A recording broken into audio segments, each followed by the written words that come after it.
Si personne vient te bousculer, la vie va venir te bousculer à un moment ou à un autre. La tempête, elle est obligatoire. Et ça, c'est cyclique. Tout va se passer pour que les cartes soient redistribuées.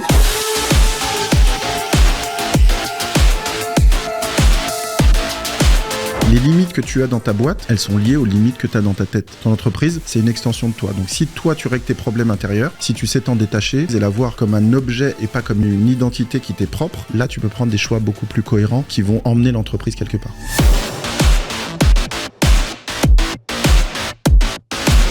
Ce que tu perçois de toi n'est qu'une image de ton conditionnement.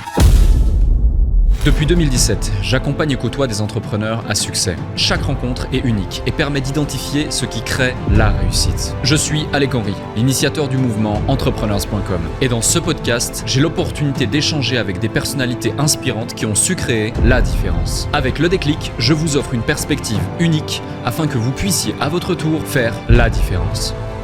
Salut Hicham. Salut Alec. Comment tu vas ? Très très bien, et toi ? Comment tu vas ? Parfait. Tu as eu le temps de t'acclimater au soleil de Dubaï ? Pas trop, parce qu'en fait je suis arrivé hier dans la nuit et avec un petit décalage, mais ça va aller. Je vois qu'en tout cas tu es en forme, on a pu discuter pas mal déjà, ça m'étonne pas de toi, parce qu'aujourd'hui on va parler de mental, on va parler de force de caractère aussi, on va parler des peurs, on va parler des croyances limitantes, on va parler de la confiance en soi, on va parler du niveau d'éveil, on va parler de l'industrie du coaching également, de la préparation mentale. Tu es préparateur mental, tu es conférencier aussi.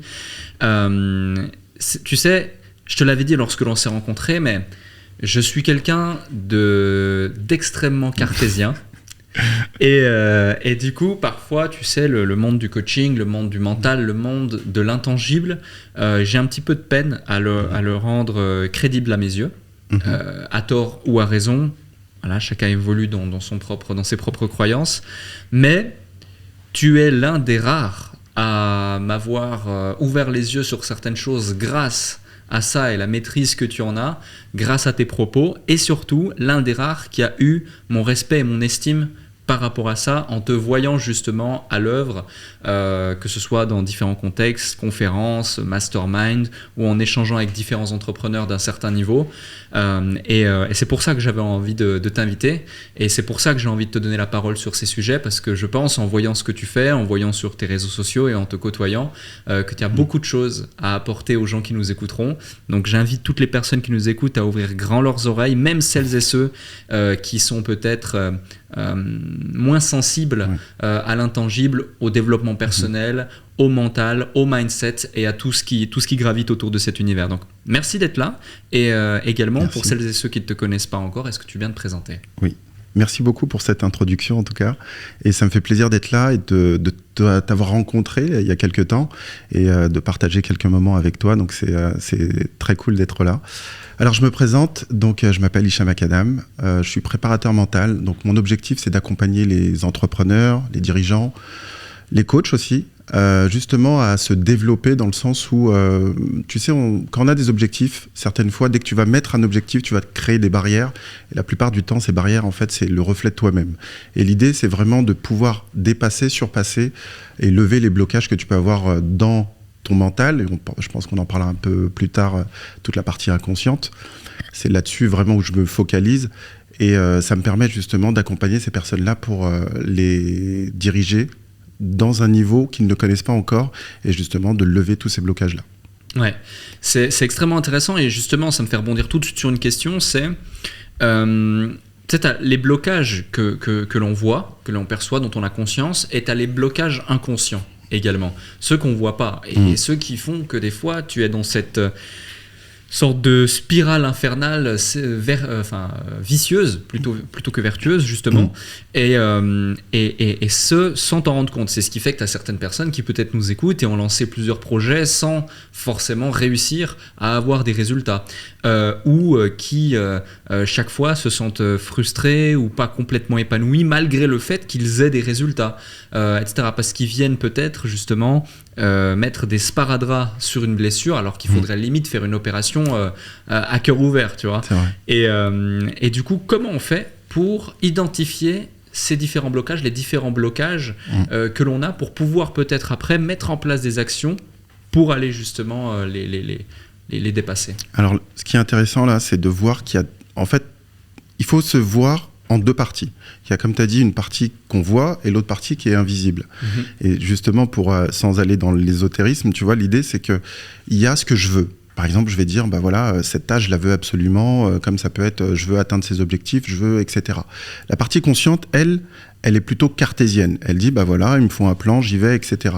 Et la partie inconsciente, elle va avoir à l'intérieur, on va avoir toute ton histoire, tout ton passé, tout ce qu'on appelle le conditionnement. Et c'est ce qui fait que des fois, ça peut bloquer. Le conditionnement, c'est comment tu as grandi, avec qui tu as grandi, qui t'a influencé, quelles étaient les autorités que tu avais quand tu étais petit. Alors souvent, c'est l'école, ça peut être tes parents, ça peut être ton environnement, la culture, ça dépend où tu as grandi. Quelqu'un qui a grandi, je veux dire, dans un pays et un autre dans un autre pays, n'ont pas forcément, tu vois, le même état d'esprit. Et à partir de là, en fonction de avec quoi tu as démarré, eh ben, tu peux avoir des blocages et tu peux constamment te dire, bah voilà, je veux, eh ben, ça bloque. Ça bloque. Comme s'il y avait un aimant à l'intérieur de toi qui te dit, bah tu vas pas bouger, mon gars, parce que aujourd'hui, moi, je sais pas ce que tu veux. Je sais juste, le cerveau, il est là, pas pour te faire kiffer. Il est pas là pour te rendre successful parce que tu as juste décidé en disant, bah voilà, moi, c'est ce que je veux, je vais être millionnaire et je vais le devenir. Non. Ton cerveau, il est là pour te dire, en gros, moi, je te maintiens en vie. Ma fonction principale, c'est la survie.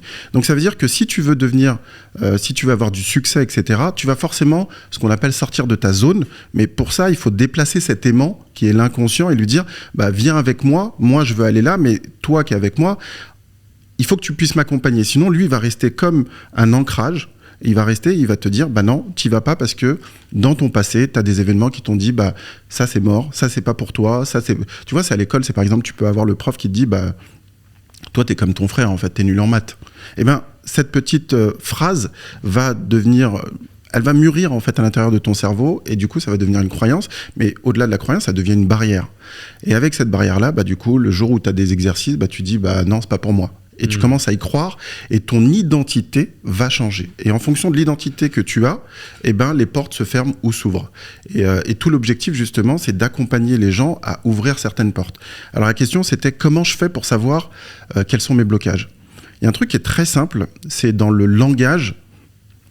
Quand tu parles avec quelqu'un, il va te faire, de manière générale, blablabla, mais il va te sortir un argument, que je vais appeler plus tard une excuse, ou ça va être une de ces raisons en tout cas. Et bien tout ce qui vient après le mais, c'est tes blocages. Donc en fait, ça saute aux yeux quand t'en as conscience. Donc ça veut dire, viens, on va à la piscine, on va sauter, et puis il va dire, ouais, mais l'eau elle est froide. Ouais, mais tu sais, il y a toujours... Et en fait, c'est son inconscient, c'est cette partie... Alors, inconscient, subconscient, ça dépend de où on se trouve. Mais l'idée, c'est que... Je fais rapidement le truc, c'est qu'on parle souvent d'inconscient, subconscient. Aux États-Unis, on parle beaucoup plus de subconscient. En France, on est plutôt sur l'ère de la psychanalyse avec Freud et tout ça. On parle beaucoup d'inconscient, mais pour faire très simple, c'est la même chose. L'idée, c'est que cette partie inconsciente, donc on ne voit pas, ou subconsciente qui est sous le conscient, va te bloquer. Et comment on fait pour le trouver ? Eh ben, en écoutant, en observant. Si tu observes, tu as toutes tes réponses. Par contre, si tu es pris par le flot de ce que te dit la personne en face de toi, ton cerveau adore les histoires. Et à partir de là, du coup, tu vas rentrer dans un chemin qui n'est pas le tien. Et à partir du moment où tu recules et tu défocuses et que tu commences à observer ce que dit l'autre dans ses comportements, comme tu sais, il y a le verbal et le non-verbal, et le fait d'observer, en fait, je n'écoute plus ce que tu dis, je regarde comment tu réagis et quel est ton comportement.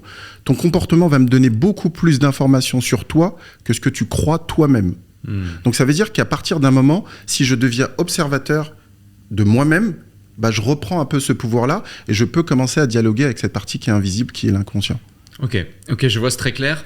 En t'observant également, on voit que ton niveau d'énergie augmente quand on parle de ça. T'es passionné, t'es vraiment dans ton élément lorsque l'on parle justement du mental au global et de tout ce qui englobe ce puissant outil. Finalement, c'est un outil. D'où ça te vient ? J'ai envie d'en savoir plus sur Hicham, sur ton parcours. Comment justement tu es devenu coach mental ? Comment tu es devenu la personne que tu es aujourd'hui ? Comment tu as acquis les compétences que tu as aujourd'hui ? Puis ensuite, on rentrera plus en profondeur sur certains sujets qu'on a évoqués en début d'épisode. Ouais. Alors en fait, comme je t'ai dit, c'est un conditionnement. Et tout est une question de comment tu vois les choses et comment tu vis les choses. Moi, je suis d'origine marocaine. Je suis né au Maroc et je suis arrivé en France à l'âge de 3-4 ans, si tu veux. Et tout au long de mon parcours, pour résumer, pour faire vite, il a fallu s'adapter. S'adapter, ça veut dire quoi? Ça veut dire que je dois rentrer dans un move, tu vois.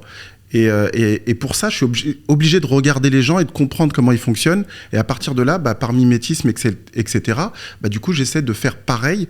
Et à force d'observer, en fait, je suis devenu un très grand observateur, j'allais dire, et j'analyse beaucoup. Alors ensuite, tu vois, tu intègres un nouveau pays, j'allais dire, il y a des nouvelles règles, etc. Donc tu dois emmagasiner, mais tu dois observer. Je continue l'école, je fais une école en informatique, en réseau et télécom, donc je termine ingénieur, donc je suis très cartésien, parce que le côté cartésien, j'aime bien quand tu as parlé au départ et tu disais que tu es cartésien, j'adore ça à la base parce que c'est quelque chose qui rassure. Le cartésien, c'est 1 + 1 = 2. Sauf quand tu écoutes Jean-Claude Van Damme qui dit que c'est 11, et au départ tu te dis mais qu'est-ce qu'il raconte le gars, tu vois. Mais au final, il est à un niveau supérieur, c'est-à-dire que sa lecture est différente. Et une fois que tu commences à voir qu'il y a des niveaux de lecture qui sont différents, là, tu commences à t'ouvrir à quelque chose où tu te dis « Ah, mais moi, on m'avait appris que 1 + 1 = 2. » Et finalement, c'est parce que... Pourquoi ça fait 2 ? Parce qu'on t'a mis dans une base décimale où, à partir de là, on te dit « Bah voilà, ça, c'est la règle. » Et ça, c'est déjà un conditionnement. Tu vois ce que je veux dire ? À la base, c'est l'infini. C'est-à-dire que tu fais ce que tu veux. Mais on va se mettre dans un moule. Et le fait de se mettre dans ce moule-là, eh bien, ce qui va se passer, c'est que tu vas te fermer. Et moi, ce que j'ai fait, c'est que tout au long de mon parcours, à chaque fois, je me sentais bloqué. Et être bloqué, c'est quelque chose qui est fondamentalement qui m'énerve. C'est insupportable pour moi. Quand tu es bloqué, tu cherches, tu cogites et tu cherches des solutions. Et à force d'observer les gens, je me disais, mais pourquoi lui, il est bloqué à cet endroit-là et lui, il n'est pas bloqué? Qu'est-ce qui fait que c'est différent? En analysant, tu vois que la perspective, la manière de regarder les choses est totalement différente. Et à partir de... Tu vois, nous, on est dans une fratrie, on est 6. Tu vois, il y a 4 garçons, 2 filles. Et chacun a son parcours différent. Et pourtant, on a le même père, même mère. Mais tu te dis, mais qu'est-ce qui se passe? Il y a un truc qui est bizarre, tu vois. On a le même environnement, mais pour autant, chacun va avoir des parcours différents. Donc, pour revenir à ce que tu m'as demandé, j'ai dû m'adapter. Et s'adapter, c'est aussi du mindset. C'est comment tu fais face à l'adversité pour réagir. Il y a des fois, tu vois, je vais te donner une anecdote qui était assez marrante, il n'y a pas très longtemps. Il y a il y a 2-3 ans, peut-être 4 ans maintenant, je rentre chez moi, en scooter, je pose le scooter, je me lève le matin, plus de scooter. Ok. C'est ballot. Ouais, surtout quand tu te dis, plus de scooter. Là, ma femme, elle y va, elle regarde, elle me dit, il n'y a plus de scooter, on t'a volé le scooter, tu vois, un peu en mode, vite, faut faire quelque chose, il y a quelque chose qui va se passer, faut qu'on aille chercher qui est le voleur, peut-être que c'est des gars qui sont à côté, etc. Et pendant une fraction de seconde, donc j'encaisse, tu vois, et je me dis, et je la regarde, je lui dis, mais non, en fait, aujourd'hui, il y a un mec qui m'a sauvé la vie. Tu vois l'idée? C'est que je me suis dit, le mec qui est venu me voler le scooter, peut-être qu'aujourd'hui, je devais me planter.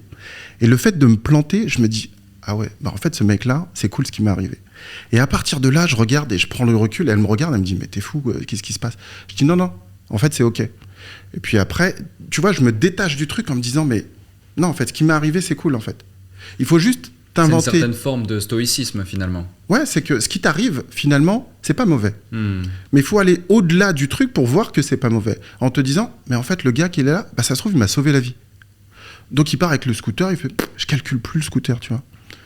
Tu vas à l'assurance, puis il te rembourse. Et puis on passe à autre chose. Bon, fin de l'histoire. Alors que tu peux mettre ton énergie en te disant, mais non, mon scooter, et puis tu circules, tu casses la tête à tout le monde, etc. Tu perds ton énergie. T'es perdu.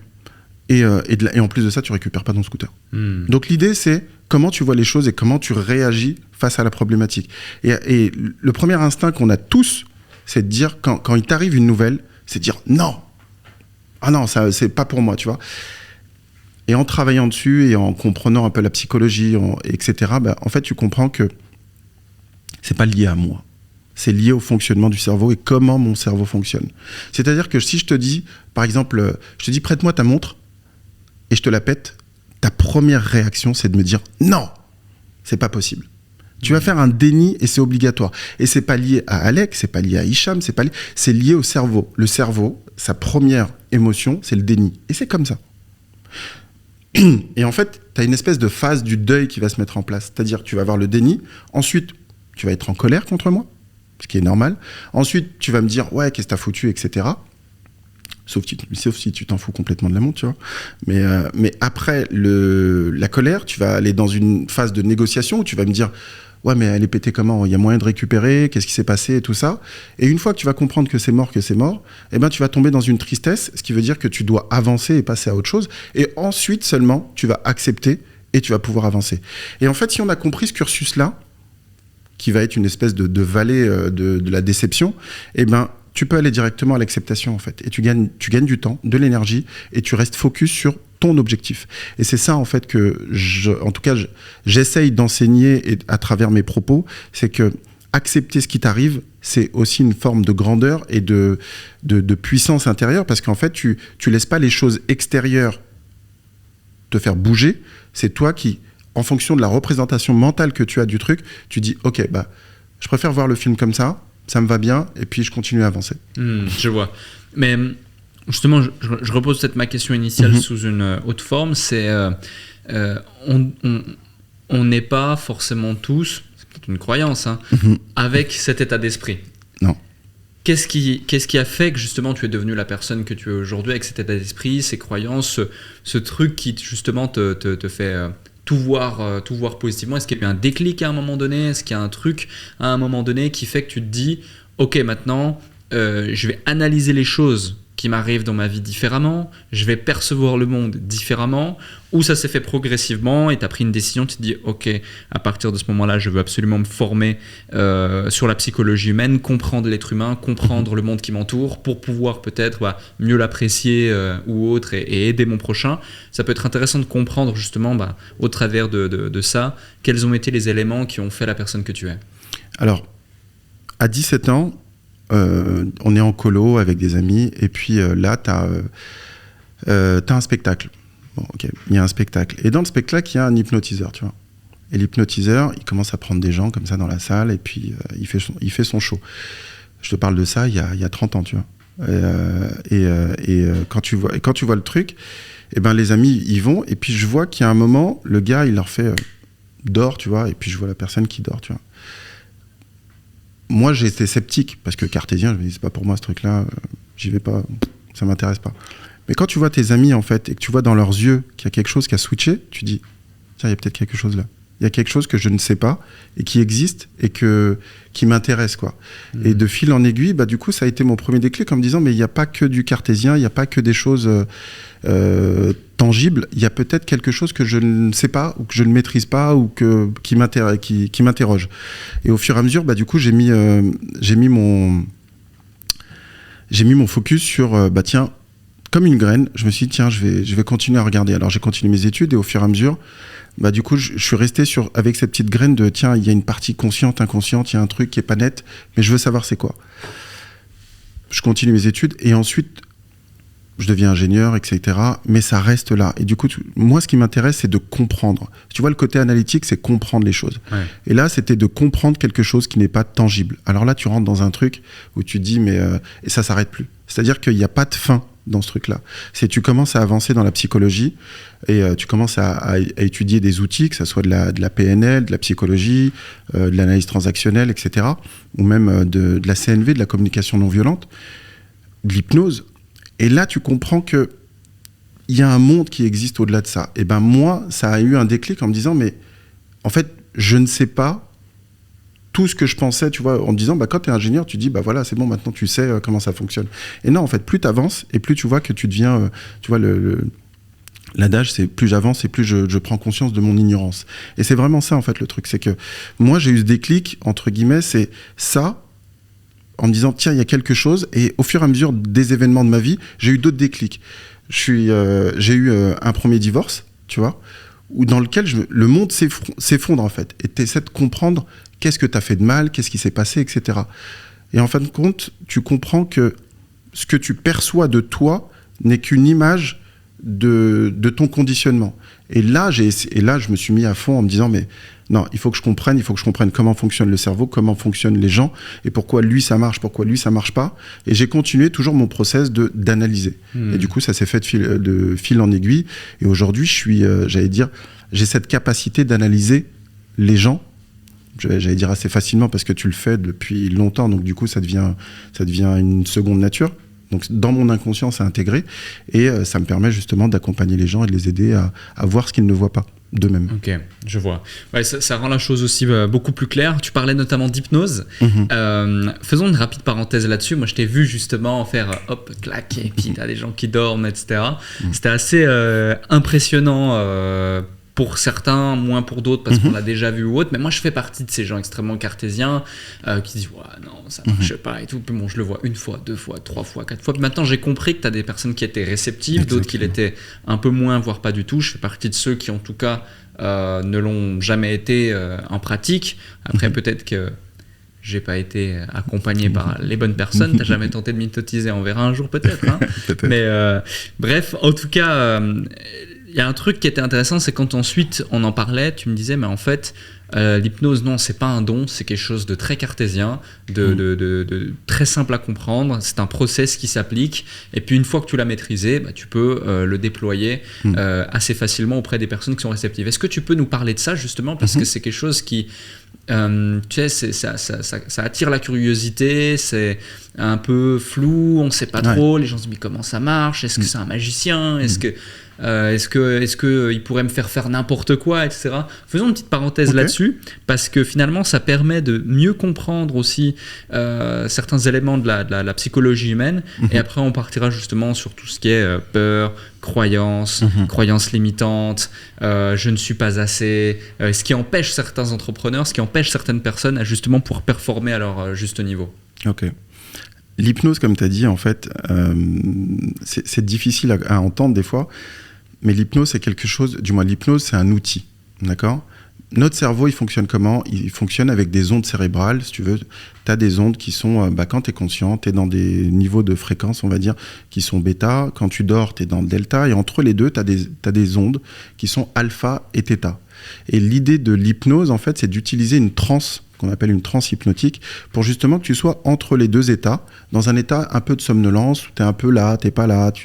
Et en fait, c'est ce moment-là où tu vas être complètement orienté vers toi. C'est-à-dire que quand tu conduis, quand tu lis un livre, bah, tu lis des fois, tu vas lire, et au bout d'un moment, tes pensées, elles vont arriver, et tu vas commencer à penser. Donc tu penses, ça c'est ton esprit conscient qui pense, et ton inconscient, lui, va continuer à tourner les pages. C'est-à-dire que des fois, tu continues à lire mécaniquement. Et cet automatisme, on le voit beaucoup plus dans cette phase alpha-theta. Alors quand on est dans le spectacle, et je dis bien dans le spectacle parce que tu as différents types d'hypnose, tu vas avoir de l'hypnose médicale, on va dire thérapeutique, et tu vas avoir aussi de l'hypnose pour les spectacles. Le but d'un spectacle, c'est que ce soit spectaculaire. À partir de là, pas de problème. Le fait de faire passer une personne d'un niveau à un autre niveau, eh ben pour certaines personnes, tu verras que souvent, les gens, l'hypnotiseur, quand il dit à la personne, il lui dit le mot « dors », tu vois. Et ton cerveau, quand il est dans une certaine fréquence, bah, il accepte la suggestion, ce qu'on appelle la suggestion, et ben il fait quoi ? Il dort. Mais c'est la partie consciente qui dort, en fait. Et c'est spectaculaire parce que tu te dis, mais il a juste dit ça et tout ça. Alors, c'est pas si simple que ça, en fait. Il y a la personne que tu as en face de toi qui a accepté la suggestion et qui a lâché prise en fait, et directement, ça rentre directement dans son inconscient et son conscient dort. Ce qui est intéressant, c'est que quand tu fais ça, il y a, comme tu as dit, des gens qui sont réceptifs et il y a des gens qui sont hyper réceptifs.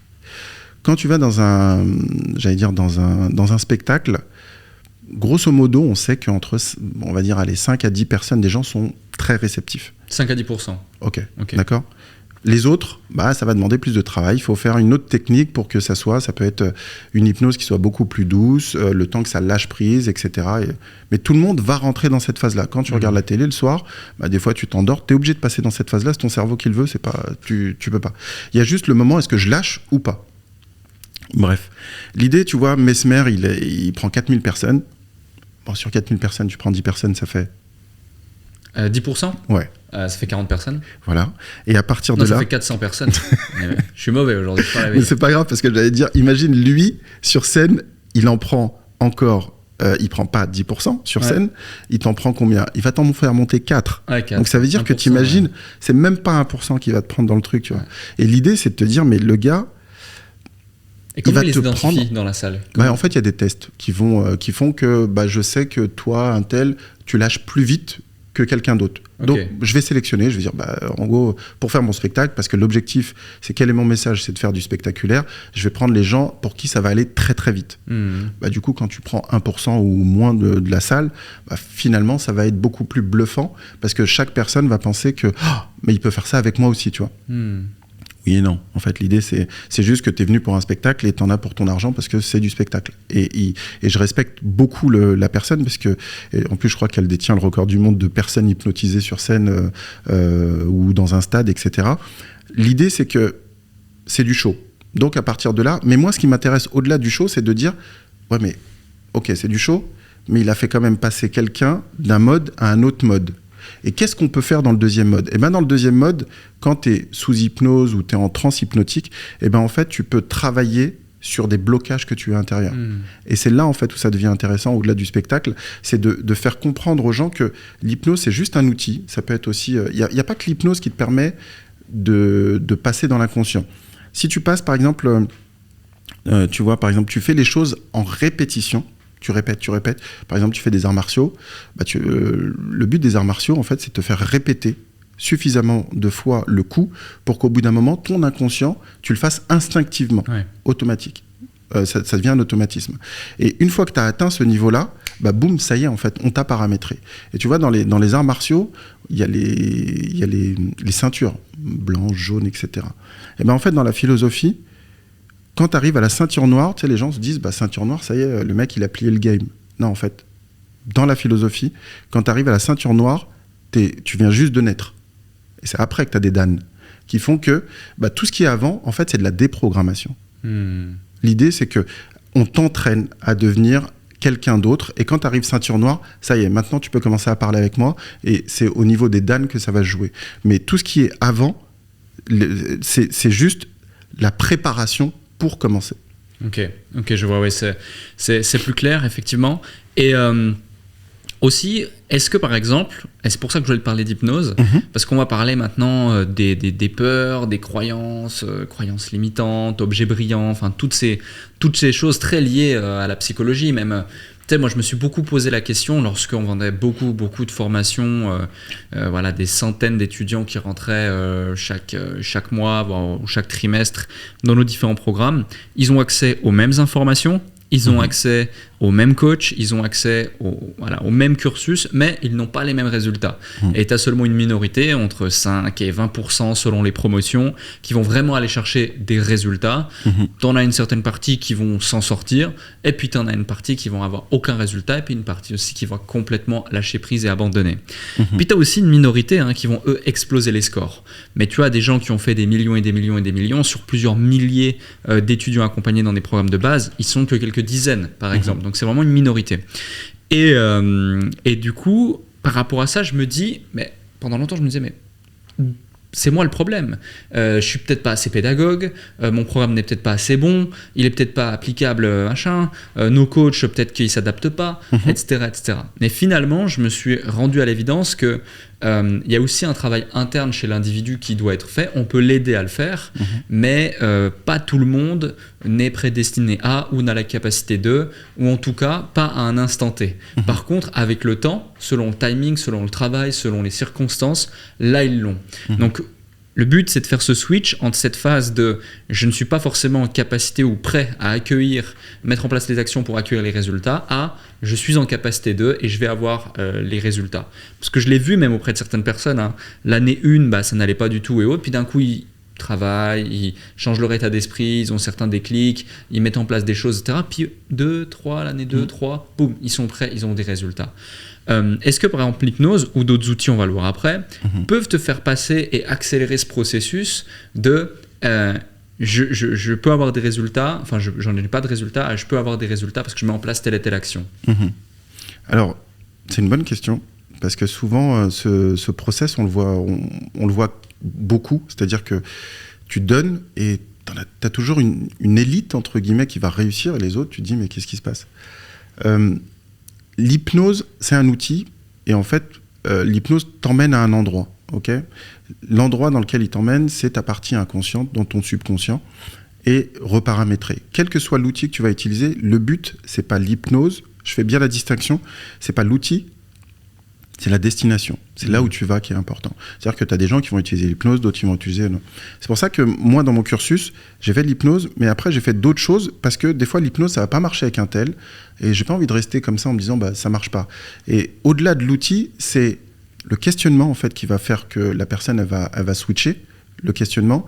Parce que quand tu questionnes quelqu'un, tout simplement, et tu le mets le focus à l'intérieur sur lui, si tu lui demandes, quelle a été ta première entreprise, etc., il va parler de lui, le focus, il est lui. Il est dans une phase de transe, déjà, automatiquement. Ton cerveau, il switch, et à partir de là, dès que tu penses, tu vois, un peu comme quand tu conduis et tu commences à aller dans tes idées, tes pensées, en fait, déjà, dans ce moment-là, tu es déjà dans une transe, en fait. Et à partir de... Donc, le questionnement induit une transe hypnotique, mais l'idée, c'est, au-delà de l'hypnose qui est l'outil, c'est vraiment de dire qu'est-ce qui est important. Ce qui est important, c'est que tu te poses des questions sur toi-même. Pourquoi certains réussissent et d'autres pas ? Parce qu'en fait, on est toujours accompagné d'une personne qui est avec nous, qui est notre inconscient subconscient, et cette partie-là, on la connaît pas. Et on se dit, moi je prends le programme d'Alec, il est top, il est génial, le programme, je continue à faire. Et puis, à un moment, il y a un truc qui me freine, et je sais pas d'où ça vient. Ça veut pas dire que le problème, c'est toi, c'est pas Alec, en fait. C'est juste que la personne, elle est pas prédisposée à entendre le message que tu vas lui donner, parce que le travail intérieur n'est pas encore fait. J'allais dire, tu peux pas... Le niveau de conscience de la personne que tu as en face de toi, il n'est pas encore assez mûr. C'est-à-dire que la formation, elle est nickel, mais la personne... Parce que la formation, tu l'as faite aussi par rapport à toi et par rapport à ce que tu veux emmener les gens d'un point A à un point B, et tu sais que ça, c'est la route qui permet de les accompagner. Sauf que la personne que tu as en face de toi, elle a cette motivation au départ, mais... Le premier frein qu'elle a, c'est elle-même, parce qu'en fait, elle ne le sait pas encore. Elle ne sait pas qu'elle va être freinée. C'est-à-dire que quand je prends la formation, je me dis, ouais, j'y vais, c'est top. Mais ces personnes-là, elles ont des blocages. Alors heureusement, tout le monde n'a pas de blocage, mais elles doivent faire un travail intérieur. C'est-à-dire que tu dois travailler sur ton état d'esprit, sur ton mindset, pour que tu puisses être ouvert et te dire, ok, j'ai ça va être difficile, parce que la formation en elle-même, il faut ingurgiter, il faut travailler, il faut... Tu vois, je te connais depuis un certain moment, là, et je vois, en fait, comment tu fonctionnes. Et comme je t'ai dit, tu es extrêmement... Dans ce que tu fais, tu es extrêmement bon dans le sens où tu vas loin. C'est-à-dire que tu as cette inspiration qui est à l'intérieur de toi, cette motivation qui fait que ça avance. Tu vois ce que je veux dire ? On avance et puis ça charbonne. Il n'y a pas de temps pour s'arrêter, et c'est comme ça que tu fonctionnes. Et c'est OK. Tu as des gens, ils vont être admiratifs de ce que tu fais et ils vont aller dans cette truc. Sauf que eux, des fois, ils peuvent se dire, moi, je veux ça, mais sa partie inconsciente, elle va dire, attends, pour arriver à ce niveau-là, c'est pas tout de suite. Et ils vont bloquer. Alors du coup, tu vas avoir de la procrastination, tu vas avoir des excuses et tout ça. Et en fait, c'est son inconscient qui se manifeste en lui disant, je suis pas prêt, en fait. Je suis pas prêt parce que je sais pas où tu veux m'emmener, et ça me paraît élevé, etc. Donc il y a des blocages qui se mettent en place. Ouais, c'est super intéressant. Parlons justement de ces différents blocages ou de ces différents mécanismes qui se retranscrivent par ces blocages. Par exemple, la procrastination, tu l'évoques. Il me semble que tu as fait une petite vidéo illustrée podcast, voilà, sur la procrastination. Je trouve super d'ailleurs les petits formats là, que tu as mis en Reels avec les illustrations sur la peur, sur la procrastination, sur tout ça. On va en parler. La procrastination, c'est quoi la source et comment justement... vaincre la procrastination. Procrastination, la source, c'est toujours pareil, c'est toi, mais qui est toi ? Tu vois, quand je te dis toi, il y a toujours, on se dit, mais voilà, c'est comme si je pose la question, mais qui tu es réellement, en fait ? Souvent, on se dit, moi, je suis mais non, en fait, il y a une grosse partie de toi que tu ne connais pas, et c'est cette partie-là qui freine, c'est ton inconscient qui freine, et ton inconscient, il est basé de quoi ? Du conditionnement, donc c'est-à-dire de ce que tu penses à longueur de journée, et ce que tu penses aujourd'hui, c'est à 98% les mêmes pensées qu'hier. Et ce qui veut dire que c'est toute ton histoire que tu te balades, et cette histoire-là, elle n'a pas envie de bouger. Et des fois, quand tu vas procrastiner, tu vas vouloir décaler quelque chose en disant, voilà, pas tout de suite, machin. Parce qu'au fond de toi, il y a une partie qui n'est pas OK avec ça, qui n'est pas alignée avec le fait de partir au charbon, de se dire, ah là, ça va me prendre la tête et tout ça. Il y a deux choses. Il y a ton conditionnement qui fait que t'es pas prêt et t'as peur du truc, tu vois une montagne, alors que finalement, si tu commences petit à petit, c'est pour ça qu'on te demande de découper les tâches le plus petit possible pour pouvoir avancer et trucs. Et le point le plus important, j'allais dire le deuxième, mais qui est qui fait partie, c'est la représentation que tu as de la tâche. C'est-à-dire que souvent, tu vas avoir, par exemple, des phobies administratives. Tu vois, quand tu reçois des trucs, tu te dis, ah là, ça y est, il va y avoir ça. Oh, l'administratif, c'est compliqué. Parce qu'on sait, par expérience, que c'est compliqué. Mais si tu rentres dans ce monde, dans ce moule de c'est compliqué, ton énergie, elle change. Tu deviens quelqu'un de flemmard, entre guillemets, et tu vois à travers ça, et bah du coup, le monde va te refléter qui tu es. Et du coup, si tu as mis des lunettes de flemmard, et bah, tu vas voir que ça va être super chiant et ça va être compliqué à faire. Donc c'est ton état d'esprit dans lequel tu rentres dans le game qui va faire que ça va être beaucoup plus simple ou pas. Donc il y a cette partie croyance, et on va en revenir, je pense, revenir dessus, qui va te bloquer en te disant oui, mais si tu fais ça, tu vas perdre ça. Tu vas commencer à créer plein d'excuses parce que la clarté dans ton inconscient, dans ton subconscient n'existe pas.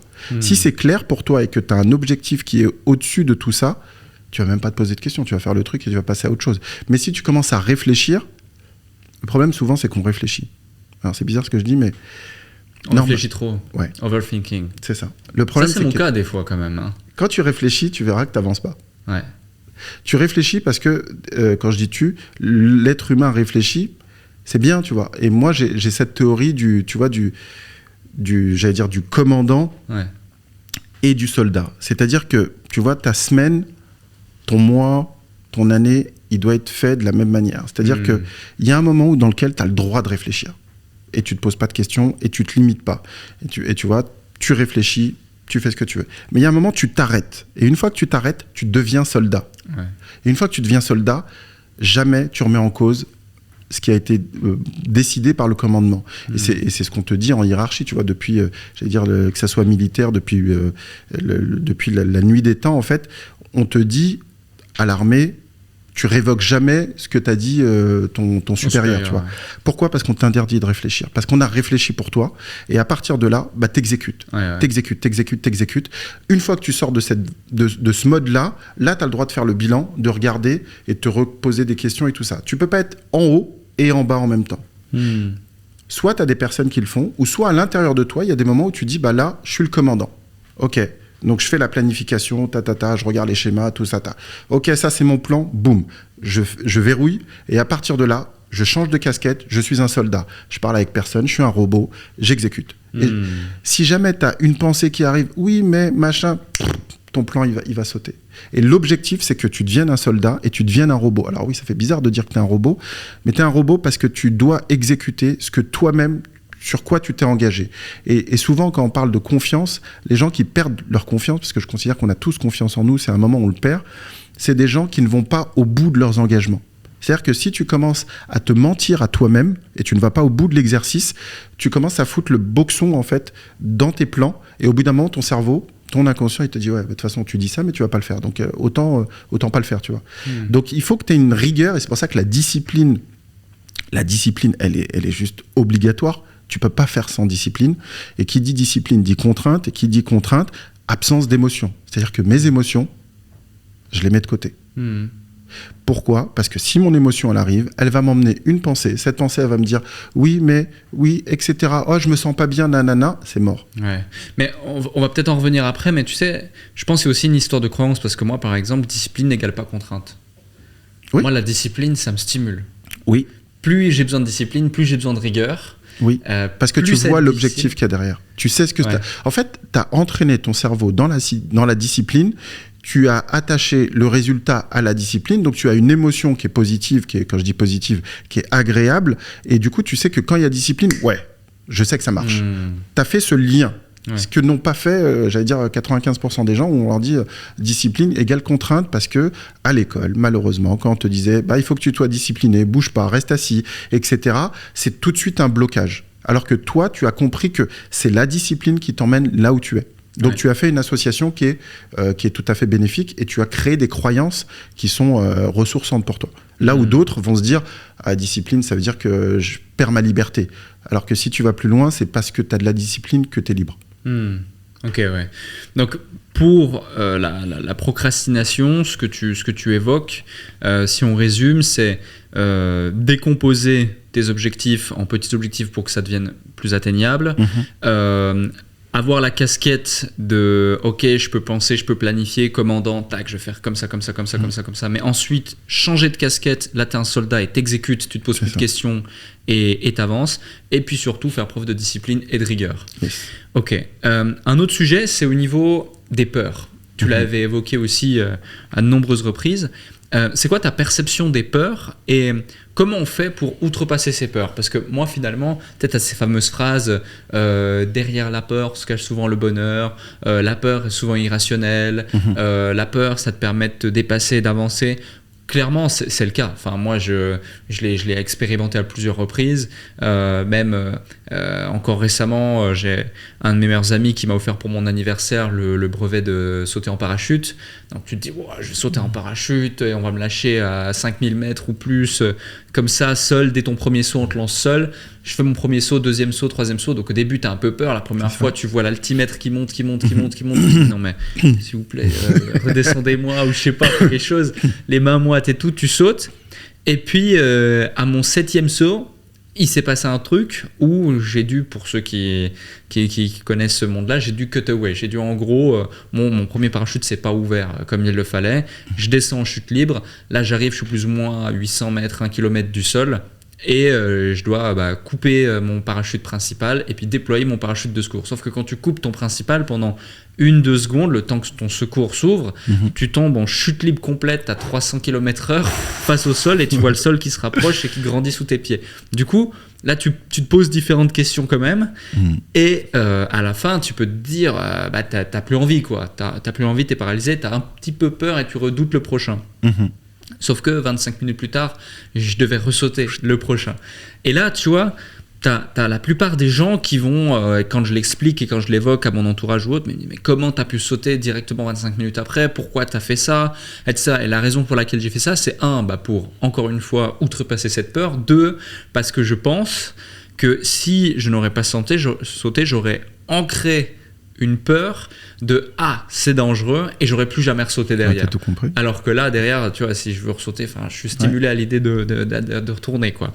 Donc aide-nous, Hicham, à mieux comprendre nos peurs et aussi surtout comment les dépasser, parce que je pense que beaucoup de gens aujourd'hui manquent de courage, manquent de volonté, manquent aussi de rigueur et de discipline, mais ça c'est encore un autre sujet, mais manquent de courage et de volonté. Et s'ils en avaient davantage et qu'ils étaient plus dans cette envie, dans ce fait d'être limite stimulés, excités à l'idée de dépasser leur peur pour grandir, ils auraient davantage de résultats. La peur, c'est une projection que tu fais à un instant donné de ce qui va potentiellement t'arriver. Si tu veux, ton cerveau, en fait, il est normalement, il doit être, tu sais, à l'instant présent pour être là, avec toi, etc. Mais de temps en temps, il y a une pensée qui arrive, et la pensée, elle va m'emmener soit dans le futur, soit dans le passé. Ouais. D'accord ? Le corps, lui-même, il ne sait pas en fait où ton cerveau il va. Lui, il reçoit juste des informations du cerveau en lui disant, voilà, tu lui projettes ça, comme si tu avais un écran de cinéma à l'intérieur de toi, qui est l'écran de la réalité, en fait, pour lui. Ton cerveau, tu vois, il est à l'intérieur de notre boîte crânienne. Il n'a pas accès à l'extérieur. Il a accès à l'extérieur à travers les 5 sens, tu sais, le visuel, auditif, kinesthésique, olfactif, gustatif, ok, nos 5 sens. Mais à partir de là, il a une représentation du monde. Mais notre cerveau, si tu lui coupes ça, il ne sait pas en fait ce qui se passe réellement. Quand tu dors, il y a un autre truc qui se met en place, c'est que pourtant tes sens sont éteints, mais ton imaginaire va projeter quelque chose sur cet écran-là. Et ton cerveau va penser que c'est vrai. Parce que pour lui, ce qui arrive sur cet écran-là est vrai quoi qu'il arrive. Que ça vienne de l'extérieur ou que ça vienne de ton imagination. Quand tu dors, tu es au-dessus de la falaise, tu commences à te taper, à sentir que tu sautes de la falaise, tu te réveilles parce que tu te dis c'est vrai. Ton cerveau, pour ton corps, c'est vrai en fait. Il applique ce qu'il y a sur l'écran. Quand tu es en train de faire le parachute, il y a un moment, tu es là, tu es en train de monter dans l'avion, etc. Et puis tu sens qu'il y a quelque chose qui se passe dans ton corps, tu vois. Tu commences à avoir les mains moites et tout ça. Pourtant, consciemment, tu dis, je suis là, c'est dur, tu vois, et il n'y a rien, tu vois. Mais en fait, ton inconscient est déjà en train de visualiser et de projeter sur cet écran-là ce qui va se passer après. Donc, il est en train de t'amener en tâche de fond sur le fait que tu vas mourir. Grosso modo, je te la fais rapide. Tu vas te cracher, machin, là. Et ton corps, lui, il a comme information, je suis en train de mourir, vite, il faut que je fasse quelque chose. Je peux pas rester dans cet état-là. Donc à partir de là, il va sécréter ce qu'il faut comme hormone pour te booster, etc. Et te dire, en gros, tu sais, c'est le fameux fight or flight, il faut que tu fasses quelque chose. Sauf que tu as un double écran, en fait. En tâche de fond, il y a ça, tu as envie de te barrer et tout ça, et de l'autre côté, tu dis, il se passe rien, quoi. Tu as le conscient qui te dit, il se passe rien, tu es dans l'avion, tout est sécure, et tu as de l'autre côté l'autre qui te dit, ouais, mais tu vas te cracher, bouge, fais quelque chose. Et tu as ce dilemme-là, et au bout d'un moment, l'émotion qui va arriver va imprimer encore plus sur cet écran. Ouais. Elle va imprimer plus, et du coup, tu vas y croire encore plus, et au bout d'un moment, tu vas dire, ah ouais, mais peut-être qu'il faudrait pas, pourquoi je suis là? Tu commences à te poser des questions, et même ton conscient, il commence à te larguer, et à te dire, ouais, finalement, t'as déconné, pourquoi t'es monté, toi aussi, tu vois? Tout le monde se met contre toi, parce que cet écran de la réalité, avec l'émotion, il prend encore plus de puissance. Et ce qui fait qu'à un moment, tu arrives devant la porte, et là, tu te dis, soit tu coupes, je sais pas comment t'as fait pour passer de l'autre côté, soit tu coupes et tu dis vas-y. J'ai sauté sans me poser de questions. Voilà. Donc tu sautes sans te poser de questions parce que tu coupes en fait ce truc-là, ce dialogue interne pour sauter. Et la peur en fait, elle arrive, tu vois, le mot peur, il y avait un acronyme que j'avais gardé, que j'avais appris, c'était une projection erronée et utopique de la réalité. C'est ça le mot peur. Donc c'est avant tout une projection. Et plus tu vas nourrir cette projection-là, plus ton corps va subir ça. Comment on fait pour dépasser la peur? C'est soit à un moment tu coupes ce truc-là et tu te poses pas de questions. On arrive encore au truc que dès que tu te poses des questions, il y a des pensées qui vont arriver, il y a des émotions qui vont arriver. Et les émotions, elles sont associées à quoi? À la formulation de la question que tu as eue, qui va amener des pensées. Et les pensées, elles sont liées à tout ce que tu as vécu dans le passé. Donc la peur, il y a deux types de peur. Il y a une peur qui est utile, qui est intelligente, c'est-à-dire que tu traverses la route, il y a une voiture qui te klaxonne, tu sursautes et tu recules, et là c'est une peur, je veux dire c'est même de l'intelligence en fait, et tout le reste en fait c'est de la projection mentale. Donc à partir de là, toutes les projections mentales et toutes les personnes que j'ai pu accompagner, cette peur-là elle existe, il n'y a pas de personne, il n'y a personne qui ne peut pas avoir peur, c'est normal en fait d'avoir peur, comme je disais, ton cerveau il est là pour ta survie, donc dès qu'il y a un élément qui est bizarre, une menace, boum, il check et il se dit tiens, et il reste focus sur ça en disant attention, là il peut m'arriver quelque chose, tatati, et là ton cerveau il t'a emmené là, et là où ton cerveau, ton attention elle se pose, tu vas mettre de l'énergie et en fait tu vas te connecter directement à cet élément-là, et sur ton écran mental, tu es en train de projeter le film de catastrophe. C'est pour ça que tu as des gens qui sont optimistes, d'autres pessimistes. C'est comment tu as entraîné ton cerveau à être. Et comment tu fais pour dépasser ça? Et bien cette peur-là, c'est soit tu vas la reconditionner, soit avec un recadrage, c'est-à-dire que tu vas te rassurer, c'est-à-dire que tu vas dire là il y a un gars, j'ai un parachute, j'ai un backup, j'ai ça, j'ai eu un cours, je me suis déjà entraîné, donc tout va bien, et tu descends ton intensité. Et l'autre truc, c'est comment? C'est la répétition, encore une fois. Tu apprends à ton cerveau que même si ce que tu vois, tu le penses être vrai, c'est pas la réalité. Ouais. C'est pour ça que la chose la plus difficile, c'est toujours la première fois. Ton premier saut a été plus compliqué, je pense, que le Xème, tu vois. Mm-hmm. Mais la première fois où tu as eu un problème, même si c'est le 5e saut où tu as un problème, c'est une première fois. C'est là, en fait, où ça devient un problème. Ouais. Mais si tu fais suffisamment, si tu as suffisamment de problèmes, du coup, tu n'as plus de problème. Ouais. Non, totalement. Et c'est super intéressant. Donc là, on prend un exemple extrême, effectivement. Je saute seul en parachute, c'est le début. Il y a un problème, etc. Et ma vie est vraiment en jeu, théoriquement. Après, la réalité... Tout le temps, ta vie est en jeu, pour ton cerveau. Même dans le business. Mais justement, venons-y au fait, parce qu'on pourrait se dire, ouais, mais là, c'est extrême, c'est un saut en parachute, machin. Mais t'as certains, et moi j'étais le premier dans ce cas-là, t'as même la peur de prendre ton téléphone et d'appeler un prospect. Et t'es paralysé, tu vois. Ouais. Ou la peur d'aller sonner à une porte pour pouvoir... La peur d'envoyer un email avec un devis, etc. Ouais. La peur même de... Projection. Voilà, la peur même de je sais pas, s'adresser à une fille que tu trouves jolie ou à un mec que tu trouves sympa. Prenons l'exemple justement de je dois appeler un prospect, je dois envoyer une facture, je dois envoyer un devis, je dois envoyer un truc. La plupart des gens qui nous écoutent ici sont entrepreneurs ou veulent le devenir. comment est-ce que là aussi, tu vois, ils peuvent rationaliser le fait que finalement la peur c'est complètement irrationnel, c'est une projection utopique de la réalité erronée, et qu'ils puissent justement sereinement là dès demain prendre leur téléphone, appeler 100 prospects s'il faut, parce que j'ai eu des gens, mais vraiment par dizaines, qui osaient même pas prendre le téléphone une fois, alors que ça faisait partie du plan, et c'était comme ça, ils le savent, tu vois. Et d'autres qui étaient fiers de me dire, j'ai passé 1500 appels, je me suis pris 500 noms, il y en a certains qui m'ont même insulté, mais le peu qui étaient réceptifs, je me suis accroché à eux, et c'est ça qui m'a donné les résultats. Ouais. Le cerveau, il marche tout le temps pareil. Ça, c'est le truc qui est fantastique, c'est qu'il y a toujours cette projection qui se met en place. Pourquoi ? Comme je t'ai dit, le cerveau, en fait, on va dire qu'il y a 3 étages pour schématiser. Tu vois, il y a un étage qui est le cerveau reptilien. Donc là, en fait, c'est fonctionnement de base. C'est en gros, je mange, je dors et je me reproduis. Tu vois, et puis ça va pas plus loin, quoi, en gros. C'est le côté reptilien et de la survie. Le deuxième, c'est le émotionnel. Et le troisième, c'est le néocortex. C'est là où tu vas réfléchir et tu vas penser. Ce qui se passe, c'est que des fois, quand la peur arrive, c'est-à-dire que tu visualises en fait quelque chose de manière négative, et comme je t'ai dit, dans ton écran, ton corps, du coup, il commence à flipper. Mais en fait, ce qui se passe dans ton cerveau, c'est que tu te verrouilles. Tu te verrouilles dans le niveau reptilien qui est la survie.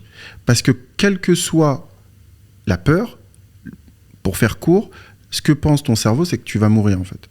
Lui, c'est assez simple.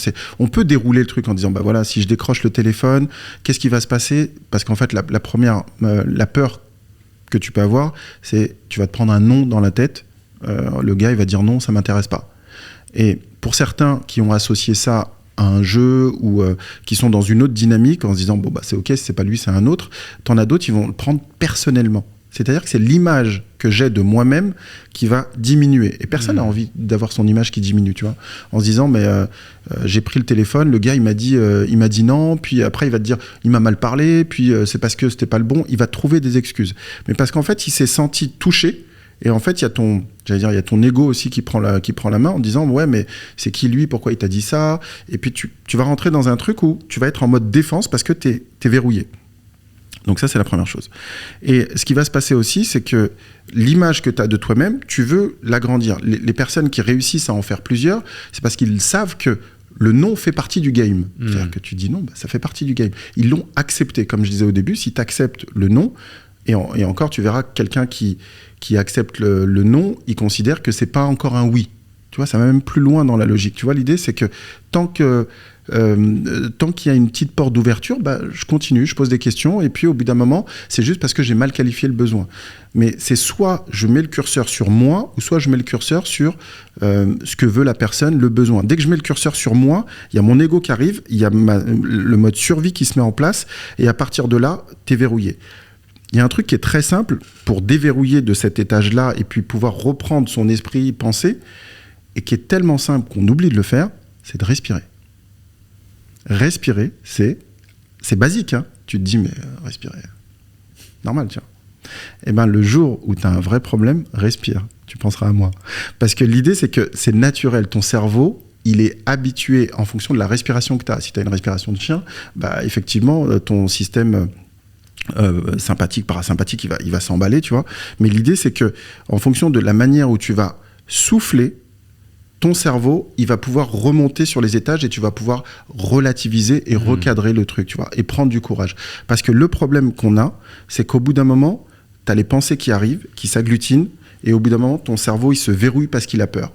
Et à partir de là, tu respires, tu reprends la main, c'est-à-dire que tu sors de cette pensée, de ce schéma de croyance, et en étant observateur, tu ne fais plus partie du game. Donc, c'est à partir de là où tu ne mets plus ta vie en jeu. Donc tu respires, tu calmes, tu relâches. Et c'est pour ça que souvent on parle de la méditation, on se dit ouais c'est cool la méditation, mais ça sert à rien. Si, ça sert en fait à prendre une habitude à ton cerveau, à lâcher et ne pas t'identifier à la problématique. Parce que quand tu te dis l'autre il va me dire non, ouais mais du coup ça veut dire que je suis pas bon, nana, tu vas associer des croyances en disant je suis, tout ce que tu mets derrière, je suis te bloque dans une identité. Je suis pas bon, je suis pas assez, je suis nanani, nanana. Ce qui fait que tu te verrouilles de plus en plus, tu renforces la croyance et ça devient une réalité dans le monde dans lequel tu vis. Donc tu respires, tu prends le truc, et il y a un moment où, comme je dis toujours, t'arrêtes de réfléchir, t'écoutes plus tes émotions, tu décroches, tu y vas, parce que la première fois, quoi qu'il arrive, ça va être compliqué. Mais la deuxième ira mieux, la troisième ira mieux. Et au bout d'un moment, celui qui aime ce game-là, eh ben, c'est la manière dont il voit les choses, dont il se représente le problème qui est problématique. J'ai en tête le livre de Tony Robbins qui est Pouvoir illimité. À un moment dedans, il donne un exemple avec 2 jumeaux où il te dit, bah voilà, tu as 2 jumeaux qui ont 5 ans, qui sont au bord de la mer.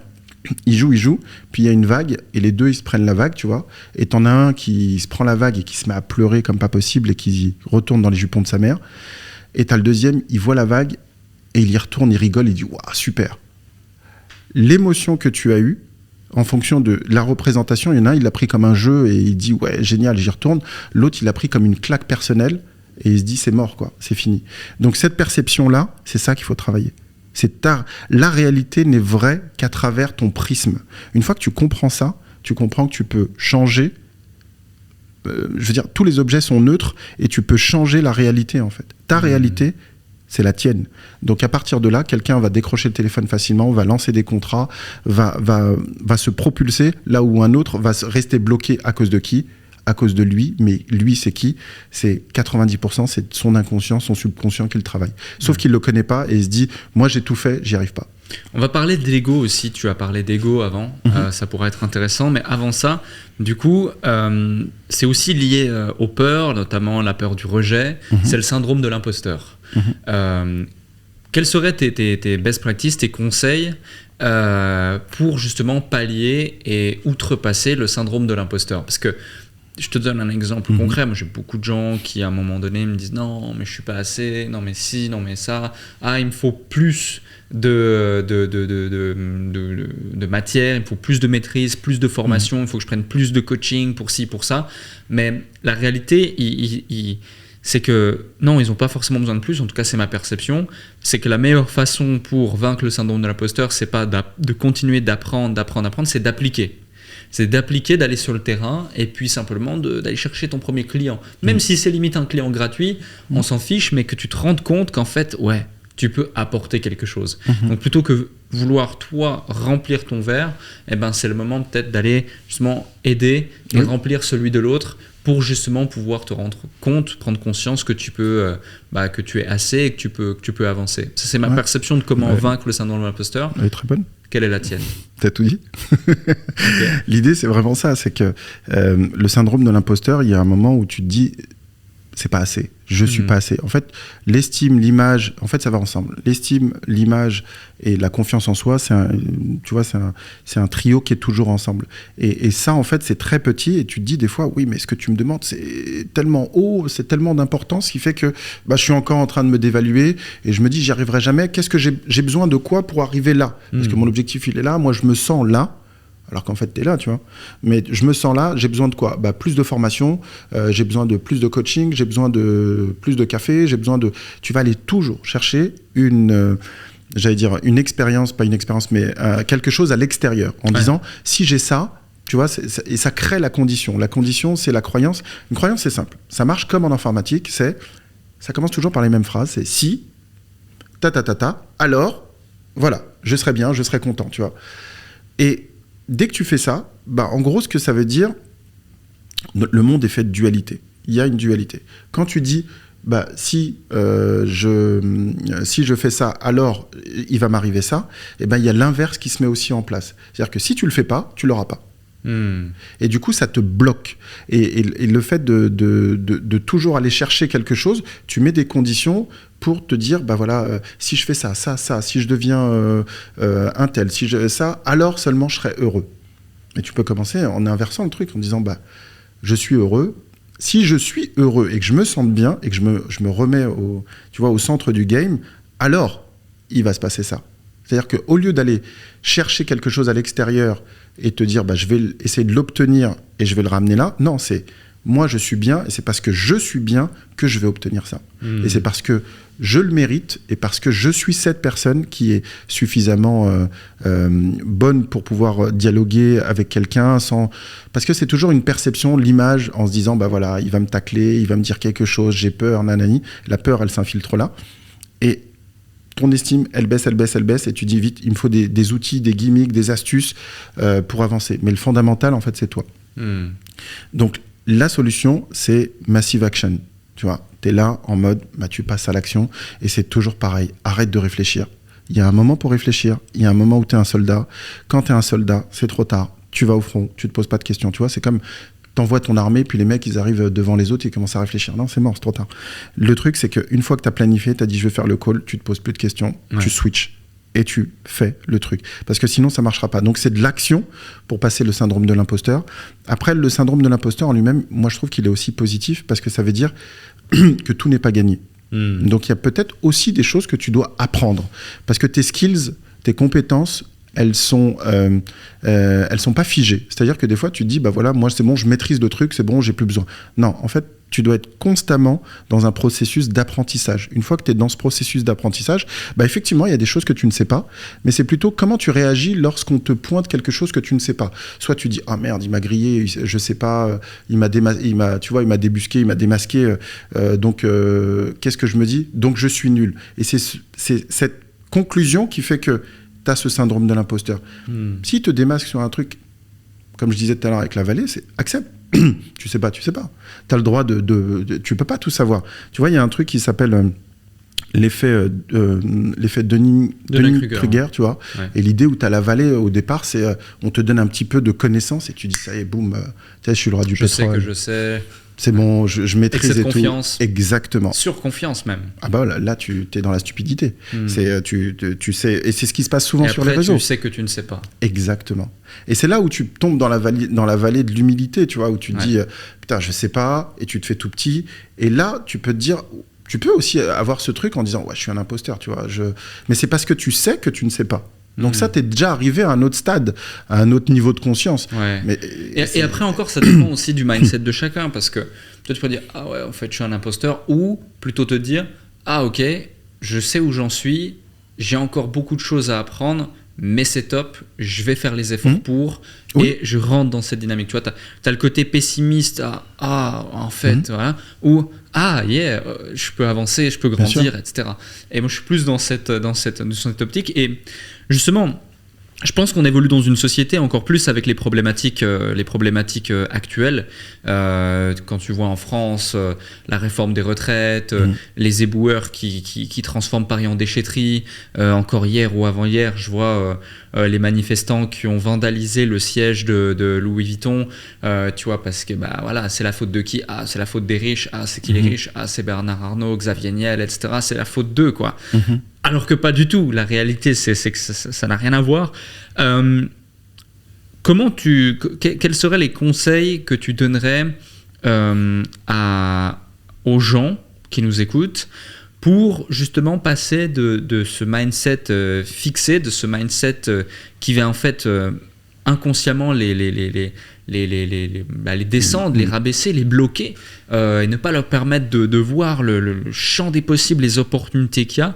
Un growth mindset, qu'on appelle ça dans ce fameux livre justement Fixed and Growth Mindset, qui est un livre de je sais plus de j'ai plus l'auteur, Carole, une nana. Bref, excellent bouquin.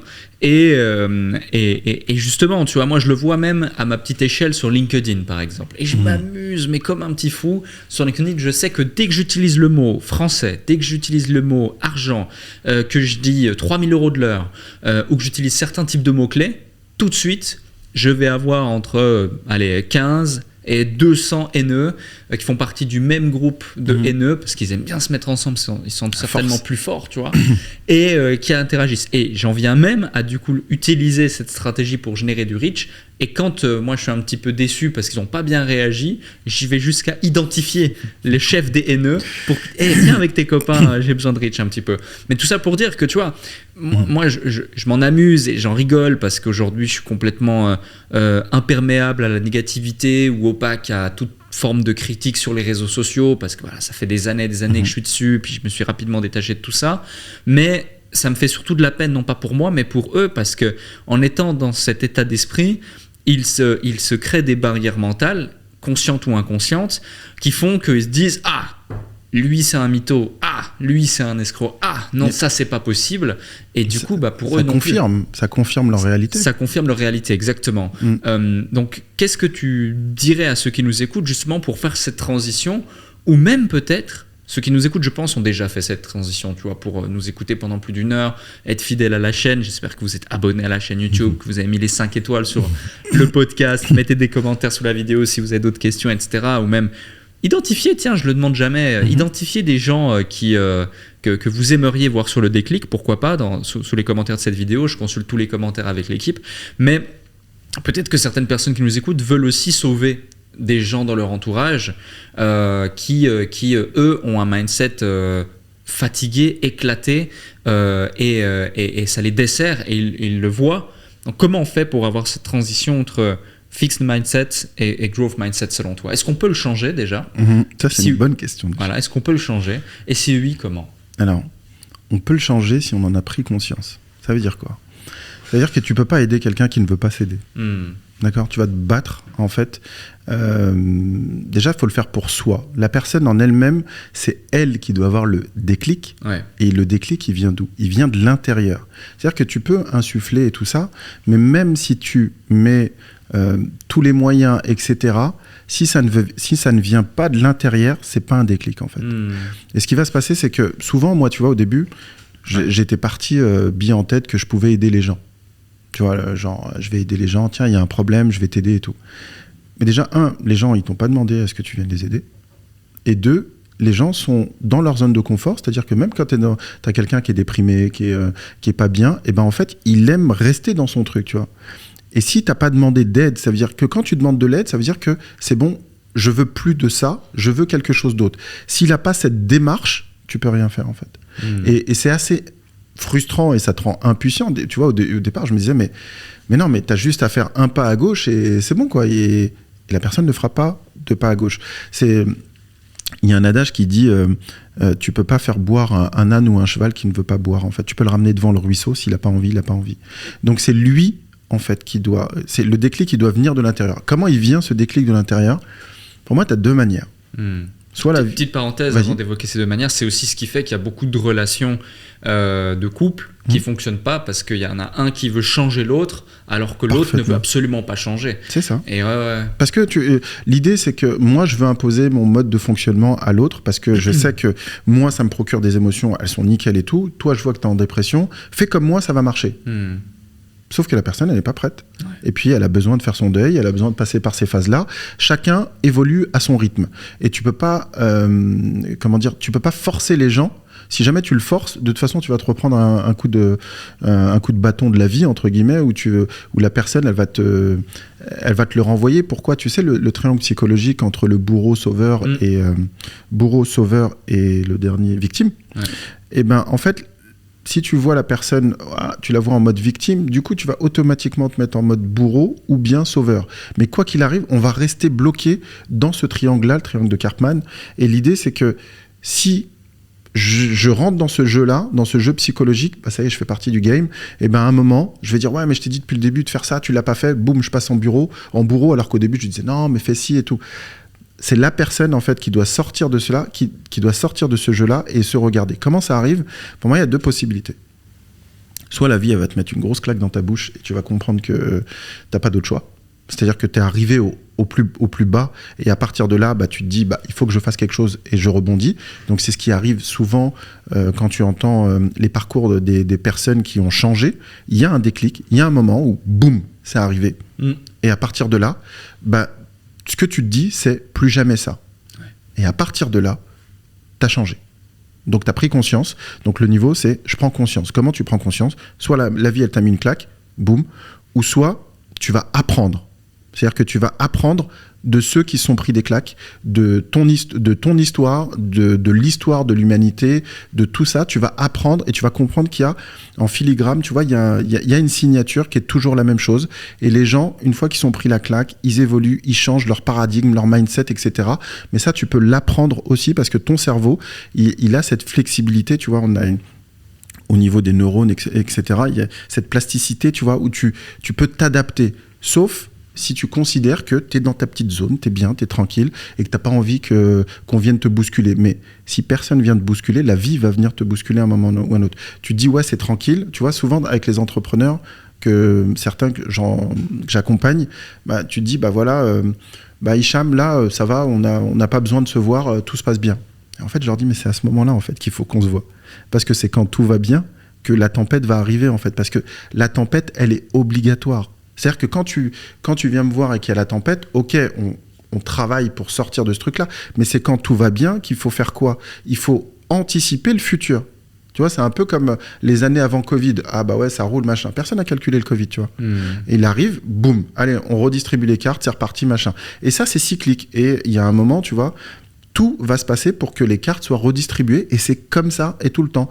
Là, aujourd'hui, on parle, c'est l'IA. L'IA va redistribuer les cartes. Et c'est constamment en évolution. Et tu vois, le growth mindset, c'est l'idée, c'est que je suis tout le temps en train d'apprendre parce que c'est jamais stable. Et mon instabilité fait que je suis obligé de prévoir et d'anticiper pour ne pas être pris par la vague, quelque part. Donc pour moi, il y a deux parties. Soit tu te prends une claque, et là, tu dis plus jamais ça. Ou soit tu apprends de ceux qui sont pris des claques, des livres, des auteurs que tu peux avoir, de tout ce qui s'est passé dans l'histoire, parce que ça va se répéter quoi qu'il arrive, tu vois. Mais qu'est-ce qui fait que tu expliques, par exemple, je te donne un exemple, parce que cette histoire des retraites, moi je me dis, mais c'est incroyable quand même. Et tu vois, on pourrait se dire, il y a des gens qui pourraient se dire, ah c'est déjà une claque, ok, ça va mal, ma claque c'est boum, déclic, on peut pas compter sur le système, je dois sortir de ce cadre-là et je dois créer du coup mon entreprise, machin, mon indépendance. Et d'autres personnes qui vont être dans ce mode, en fait, la claque en elle-même, qui pour certains va être le déclic qui va les faire changer de point de vue, d'état d'esprit et donc avancer, va être un élément qui va renforcer cette croyance et qui va aller à contre-courant même de celui qui a justement pris conscience de... L'ego. Ok, on en vient justement à la suite. Quelle est pour toi la place de l'ego dans notre société et à quel point l'ego peut tuer ou pas des individus ? Mon ego va me dire, c'est ton dû. Tu as travaillé toutes ces années. Et là, en gros, on te dit, tu dois passer de 62 à 64, et demain, ça va être de 64 à 66, etc. Et c'est injuste. Et ton ego va dire, non, tu as travaillé, donc c'est ton dû, etc. Donc tu focalises ton énergie sur, give me back, mon truc, c'est à moi, tu me l'as volé, tu vois, le côté, c'est à moi. Parce qu'on est rentré dès le départ dans un paradigme où on t'a dit, tu vas à l'école, après tu deviens salarié, tu cotises pour ta retraite, et après on va te donner ta retraite, et finalement on te dit, le plan il a changé entre-temps. Parce que tous les plans changent. En fait, il n'y a aucun plan qui ne change pas. Même toi, au départ, quand tu dis, voilà, je veux atteindre ce truc-là, entre-temps, il t'arrive des galères et tu arrives à peu près. Et c'est ce qui fait le succès, c'est juste que tu avances, en fait. C'est pas forcément cette atteinte de l'objectif. Donc, pour revenir à la retraite, c'est que tu te dis, on m'a volé. Tu commences à parler de l'ego. On m'a volé, on m'a pris, etc. Et ce qui est normal, parce que d'un côté, je comprends tout à fait. Tu vois. C'est une façon d'exprimer sa frustration. Exactement. En fait, c'est une émotion qui s'exprime et qui dit, en gros, vous m'avez volé et je veux mon dû. Donc, ça crée de la colère. Ouais. Et du coup, cette colère-là, je la mets où ? J'ai deux possibilités. Soit je shift et je dis, je sens que ça allait trop loin. Je suis impuissant et que quoi qu'il arrive, c'est l'État et qu'ils feront ce qu'ils veulent parce qu'il y a un 49.3 qui va tomber et que quoi qu'il arrive, je peux rien dire. Aujourd'hui, ils l'ont fait, donc ça veut dire que demain, ils peuvent le faire. Donc au final, si je vais plus loin, il n'y a plus de retraite. C'est ça que comprennent les gens. Et au-delà de ça, tu te dis, cette énergie-là, mais ça se passe, soit je lâche, et là, en fait, on est dans le lâcher-prise et tu dis, ok, et je focalise mon énergie sur qu'est-ce que je peux construire. Et là, ton mindset, il est différent. Donc, tu as deux types de personnes. Tu as ceux qui vont dire, c'est injuste, c'est mon dû, et je le veux. Et franchement, je les comprends. Tu vois, il n'y a pas de souci. Et tu as les autres qui disent, ok, on s'est fait avoir. Le plan change parce que y a plus de vieux, les jeunes ne travaillent pas assez, nanani, nanana, les explications. Mais au final, on est dans un système où il faut toujours des nouveaux entrants pour payer les plus anciens. Et ce système-là, soit on le remet en cause, mais là, du coup, tu remets en cause tout le système, mais les gens vont dire, oui, mais moi, j'ai payé, donc entre-temps, tu me payes, après, tu changes le système si tu as envie, après, mais moi, tu me payes. Et je reste accroché, identifié à mon dû, ou sinon, tu as les autres qui disent, je lâche.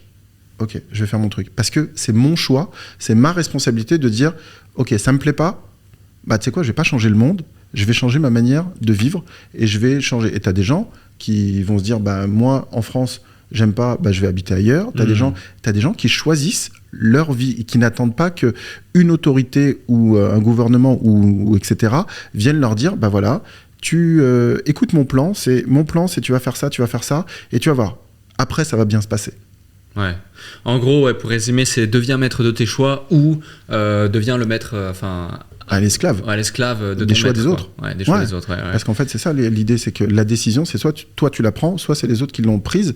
Et après, tu vas te battre, mais tu vas mettre de l'énergie comme pas possible. Tu vois, moi je comprends en fait que les gens puissent être mécontents parce qu'on leur a promis quelque chose, il y a un engagement, l'engagement est pas tenu. Donc là, au niveau surtout émotionnel, dans le pays le plus taxé au monde, quoi.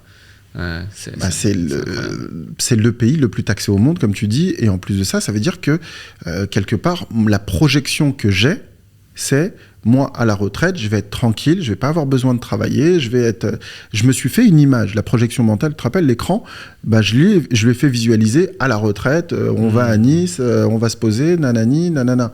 Et là, tu es en train de casser mon plan, et ça, c'est juste insurmontable pour moi. C'est-à-dire que j'ai tout misé là-dessus, et au bout d'un moment, tu es en train de me dire, non, efface. Finalement, c'est pas là que tu vas terminer dans une autre ville qui est pas du tout, parce que ton budget est réduit, tu es en train de changer mes plans. Et moi, je n'accepte pas que tu changes mes plans parce que tu ne vas pas au bout de tes engagements.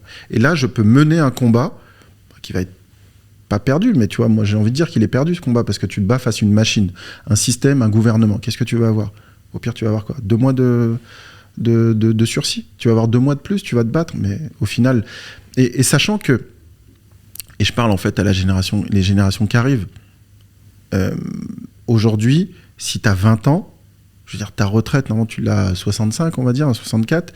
Donc ça veut dire que c'est dans 25 ans. Il y a combien de présidents qui vont passer entre-temps ? 45 ans. T'imagines ? Ouais, si t'as 20 ans, c'est dans 45 ans. Ouais. C'est clair, en 45 ans, il peut s'en... Mais t'imagines ? S'en passer des choses. Ça veut dire que des présidents, il va y en avoir une palanquée. Ouais. Et entre-temps, ils vont faire quoi, les présidents ? Ils vont essayer de rectifier ce qui s'est passé dans le passé. Et au final, on va faire quoi ? On va allonger, on va changer. Donc, ce que t'ont promis les gars en 1990 ne sera pas vrai en 2030. Il faut juste en être conscient. Ça me paraît tellement logique, mais les gens veulent se dire « Non, moi, tu m'as promis ça, je vais jusqu'au bout avec toi, je m'engage avec toi. » Non, c'est pas possible. Parce que déjà, le gars qui t'a promis ça, déjà en 2030, il n'existe plus. Il est là pour... tu vois, il fait son mandat et ciao. Ouais. Non, complètement, je te rejoins sur bon nombre de ces points. Un autre sujet, du coup, imaginons, je fais partie de ceux qui se disent « Ok, bon, je lâche l'affaire, j'avance, ok, je développe mon projet, j'essaye. » Il y a un truc, moi, qui est un des cancers de l'entrepreneur, surtout l'entrepreneur qui se lance, c'est le syndrome de l'objet brillant. L'objet brillant, c'est quoi, pour celles et ceux qui nous écoutent ? C'est... tu vas te lancer, tu vas taper comme tout le monde comment gagner de l'argent sur internet, comment devenir riche, comment machin, ou tu vas voir 2-3 mecs sur YouTube qui te donnent des bons conseils, et puis un coup le lundi t'as celui qui te dit que c'est avec la bourse que tu vas devenir libre, le mercredi c'est celui qui te dit que c'est avec le dropshipping, le jeudi tu lances une agence de com, le vendredi en fait non c'est mieux une agence OnlyFans, et puis le samedi en fait t'écoutes un podcast inspirant et tu te dis ah lui il fait quoi, ah il a fait des repas à domicile et tout, livraison machin, excellent, c'est ça en fait que je vais faire. Et puis en fait le lundi tu discutes avec le boulanger et puis lui son petit neveu il a lancé une marque de vêtements qui a bien marché puis c'est associé avec un influenceur, ah c'est ça en fait qu'il faut que je fasse. Voilà, c'est vraiment ce syndrome, c'est tu sautes d'opportunité en opportunité, où moi je vois, tu sais, le moustique qui va sur la lumière, et puis ah non en fait là ça brille plus, là ça s'éteint, ok ça brille plus, etc. Comment justement outrepasser ce syndrome, parce que il s'attaque autant aux entrepreneurs débutants mais aussi aux entrepreneurs avancés. Le nombre d'entrepreneurs avancés qui me le disent, même moi j'en ai été victime et je l'ai vu surtout quand tu es comme moi, où je suis tout le temps dans l'action, tempérament de feu, très dynamique, j'ai envie d'avancer, j'ai envie de toujours plus, j'ai envie de faire plein de choses. Les opportunités qui se manifestent à moi, il y en a tous les jours. Tous les jours ou toutes les semaines, j'ai des gens qui veulent s'associer à moi, qui veulent que j'investisse dans leur truc, qui veulent créer un nouveau produit, qui veulent ci, ça, machin.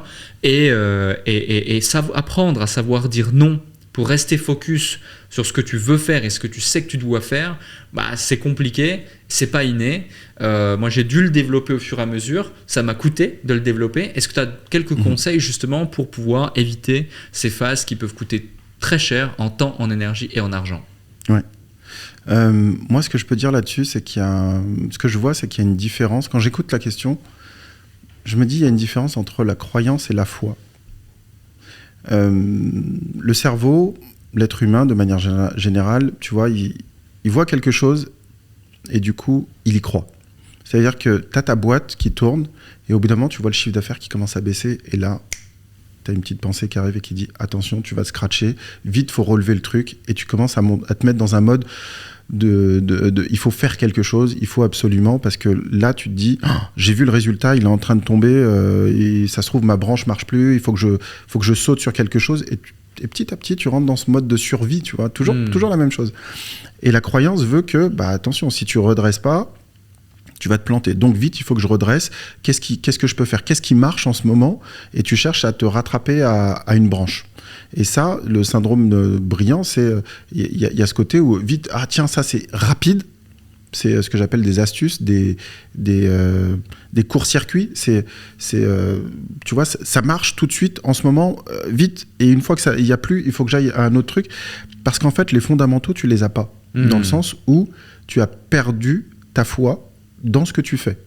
C'est-à-dire que tu as mis plus d'énergie sur les outils, ce qui est à l'extérieur, plutôt qu'en toi. Donc moi, je ramène toujours ça à qui je suis, et en me disant, mais qu'est-ce que je veux vraiment? Il faut avoir cette clarté d'esprit en se disant, mais moi, mon objectif, ce que je veux, c'est ça.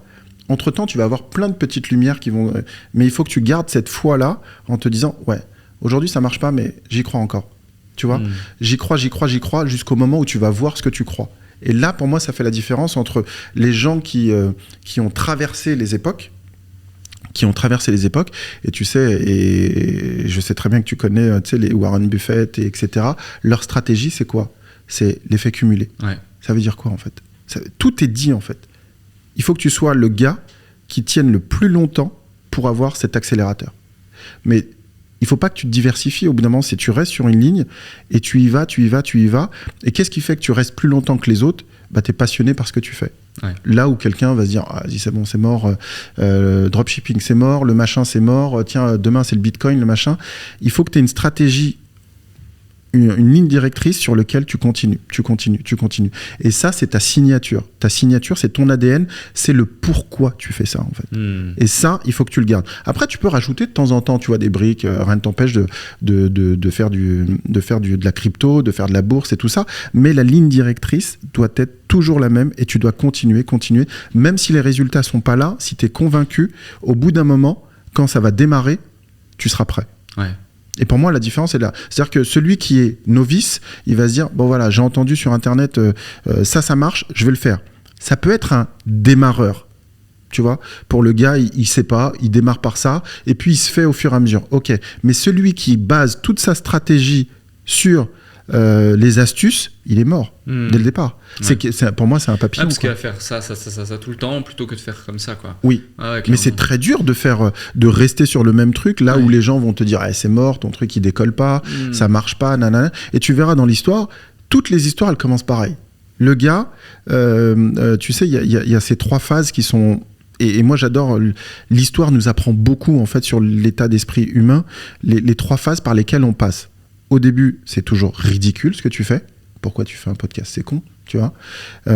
Et après, ça devient dangereux. Ah oui, mais commence à prendre des parts du marché. Et après, on dit ah bah ouais, mais c'est évident. C'est évident qu'il faut faire un podcast. Et tout le temps, c'est tout le temps comme ça. Et tu vois, au début, t'es dans les années 30.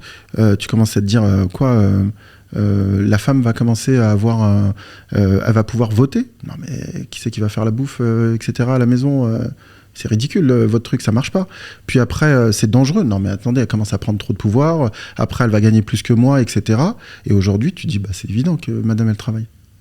C'est toujours les mêmes phases. Il y a toujours ces phases de non, attention, ok.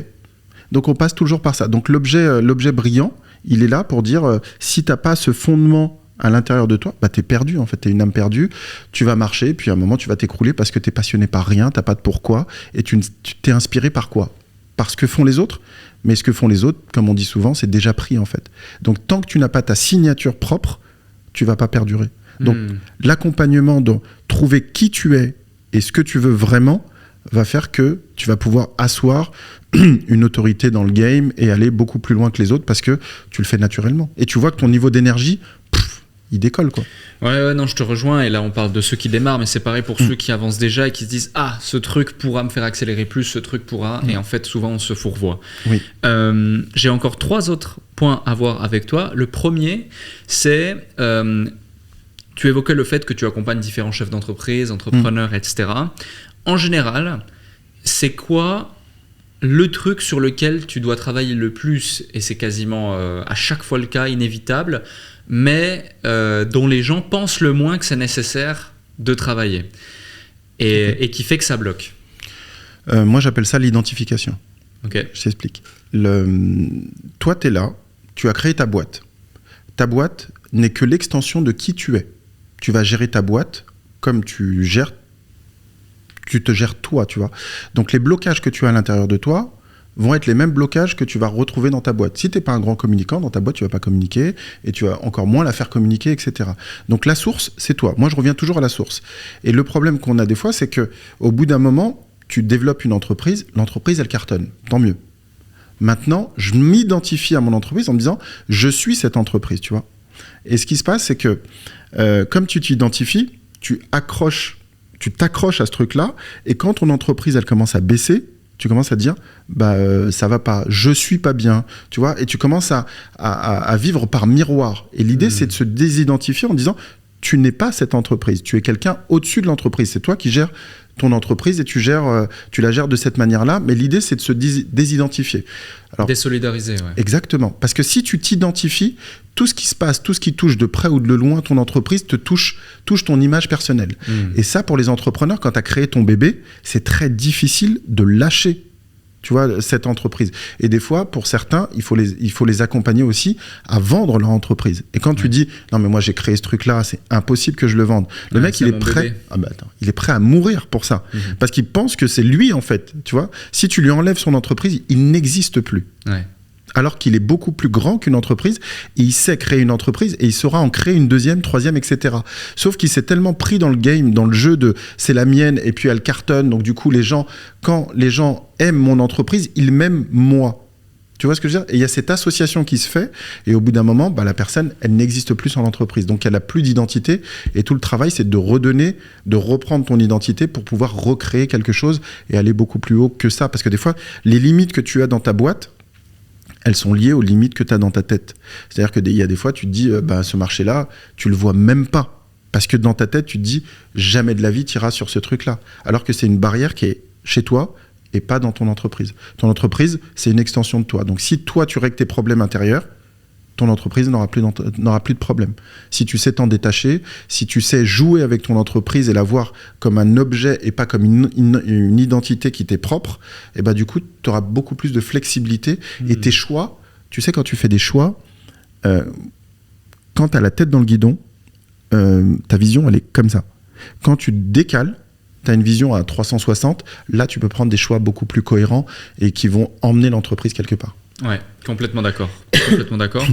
Un autre point qui n'a rien à voir finalement avec toute la valeur qu'on a pu délivrer ici, c'est plus une sorte d'analyse du marché. On en parlait tout à l'heure en off. C'est le marché du coaching. Aujourd'hui, tout le monde peut devenir coach.